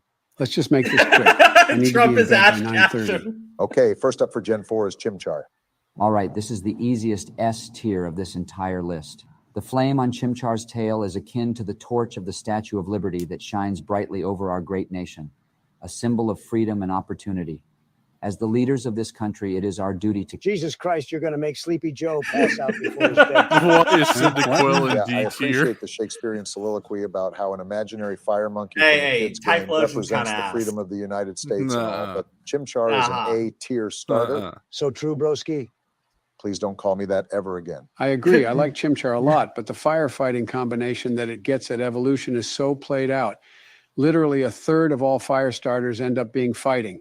It's decided then. A tier. You guys are going to have to start calling me Comrade Bush in about 2 minutes because clearly democracy is a flawed system. Okay, how about Probably the second cutest starter ever. I'd say this is another A tier. What are you talking about? If being cute got you to the top in this world, George would be a toll taker at the Golden Gate Bridge and I'd still be president. Hey, why am I always catching strays? Well, I mean, its evolutions are good too. Empoleon has great stats and can make for a decent special defense wall. Hey, where do you get off talking about walls? That's my jurisdiction. I agree. I think up to Gen 4 Piplup was the best water starter. Any objections about this being A tier? Nah, I'm cool with that. Well, I object, but it's not like the cries of the few mean anything around here. All right, Turtwig is up next. I think this goes straight into S tier. Torterra helped carry me through Cynthia back in Platinum. No, I'm not going to allow another filthy grass type into S tier. You know, your disrespect of grass types is really getting to me, Jack. Yeah, we really should have invited a Green Party representative to this call now that I'm thinking about it. Grass types have 5 weaknesses. 5. You're capping trying to defend that. You're acting mad goofy right now. Your last name is literally Bush. Turtwig goes in S tier. Agreed. To S tier he goes. The integrity of this tier list is being attacked by a bunch of faceless cowards. Let's move on to Gen 5. Starting with Gen- Same thing as Chimchar. It's a fire pig that evolves into a firefighting dual type. Literally cannot differentiate them aside from their species. Big facts. But I'd say we dock it a tier because the name Tepig sounds like some quirky white scene girl named Ashley from 2010 trying to say the pig. They may as well have added a :3 at the end. May I ask what in God's holy name you're talking about? I agree. I think this one is B tier. It's the same concept as Chimchar, but without the patriotism. A mere shadow of its predecessor. Yeah, you know all about how that feels. I agree with you guys. B tier. Okay, how about Oshawott? For me, Oshawott is in at least A tier for sure. Wrong. I agree, I think. Wrong. Oh boy, please enlighten me on how a creature so innocent and pure can be lower than A tier. Oshawott itself is already bad enough, but then it evolves into the hideous Rosie O'Donnell lookalike that is Samurott. It's unredeemable. D tier. You're a real riot, Don. What are you implying with that choice of words? Oshawott is going in A tier. Cry about it. Okay, Boomer. Moving on, what do we think about Snivy? C tier. Nothing much redeemable about it. It's a snake, the mark of the beast, and all things unholy. S tier. I'm also feeling S tier. When I played Black and White, my superior toppled over the Elite 4 harder than Joe toppled over on the Air Force One. It'd be just like you two to be simping for a snake. I actually agree with George on this one. C tier. So then we're deadlocked? Hey, how about I go call up old Kennedy? He can break the tie for us. Oh, What? boy. No way. That dude hasn't played Pokemon since before Joe was born and Jesus walked the earth. Nah, it's fine. His lack of experience will make him unbiased. Tell him to hop in the call. Oh, looks like he's in another server right now. The Catboys International Alliance. Oh my God, not the CIA. Quick, get him out of there. I'll go grab him. Hey, how about we rank Chespin while he's gone? Since he seems to Cat neglect Boys grass types International more than he Alliance. neglects vital national security intel. Wow, the first good idea to come out of your mouth since becoming president. It only took you 3 years. I know, right? You should send out a tweet about it. Oh, wait. Yeah, let's do it. Can we all agree on S tier just to piss him off? Yep. Agreed. All right, I'm back. Hello, I heard you fellas were having some sort of conundrum. Jesus Christ, your daddy didn't give you enough money to buy a new mic? Big K, is Snivy C tier or S tier? S tier, right? Just look at those curves. Gentlemen, this Pokemon is a snake. Snakes hide in the shadows like cowards and take out their prey when its back is turned, completely unsuspecting. That is not the American way. Well, most Americans. I thereby deem Snivy to be C tier. Pog. Another easy dub. You make me sick. Well, fellas, it's been a real ball, but I have to go hop back in the other call. Yeah, how about you take some time to clear your head? Okay, Frank, it has to be S tier. Greninja is a literal ninja frog. He made a super cool show about ninja frogs when I was just a boy, I think. Yeah, he can throw shurikens. No way, you guys are reviews confirmed. Well, not historical. Froakie is straight lame for real. It's just a blue frog. Lotad would make for a much more interesting starter. Ain't no way it's going in S tier. I'd burn in hell before that happens. Oh, so we don't have to wait very long. Okay. Yeah, George, you're not winning this argument. Froakie is too dope to not be an S tier. Take the L. Oh, so we're just handing out S tiers like free healthcare, huh? I don't know which one is worse. Wait, he's got a point. Okay, and Fennekin? D tier. D tier. D tier. D tier. Yep, that's what I thought. No hesitation. No hesitation. I can't believe the Sword and Shield era is finally one. coming I'm to not a doing close. this one. All right, guys, we're done. We're done. We're done. All right, everybody. Clear your head. If you want us to react to more of the U.S. president's voice AI shit, next stream I will queue up a couple of the Dungeons and Dragons adventures with Elon Musk and Ben Shapiro. I'll send you one of those later. Oh yeah, no, it's gonna be great. Everyone, thank you so much for tuning in tonight. We'll be back tomorrow. You guys, do you guys really want a nerd stream where we just nerd out on One Piece and shit like that? Dude, that'd be great. Dude, I've been telling you, we've been needing to do that for a while. Yeah, we can get Sin back in here and we could spoil everything for him. Yeah, we basically have our own mini bootleg version of FNT. Oh my gosh, I'm gonna get the tier list for Persona 5 because Sen fucking loves that game. Oh my god. If you do that, we are gonna have a war. Oh god, yeah. No, tell Sen we're gonna react to the president's ranking the Persona games and the Persona characters. All right. Maybe we'll cue in the Sword and Shield one for tomorrow too. But tune in tomorrow. We'll start at the same time, 10 o'clock Eastern. Really appreciate Sen, Vic, Gigi, Evan being here, and John for tuning in for a little bit at the beginning. Anything you guys want us to cover, you have our Twitter DMs. Feel free to send those. I think, Vic, you said you're going to be doing more reactions too on your channel, right? Yeah, for the President AI videos. Oh man, how can I not? Oh, dude, cue me in for a couple of those because they're fucking great. Oh, yeah. All right, everybody. Thank you so much. Hope you guys are having a great night. Hope we were entertaining for you for a little bit. But, man, it's been 3.5 hours. I need to get some sleep. Don't we all? Have a good night.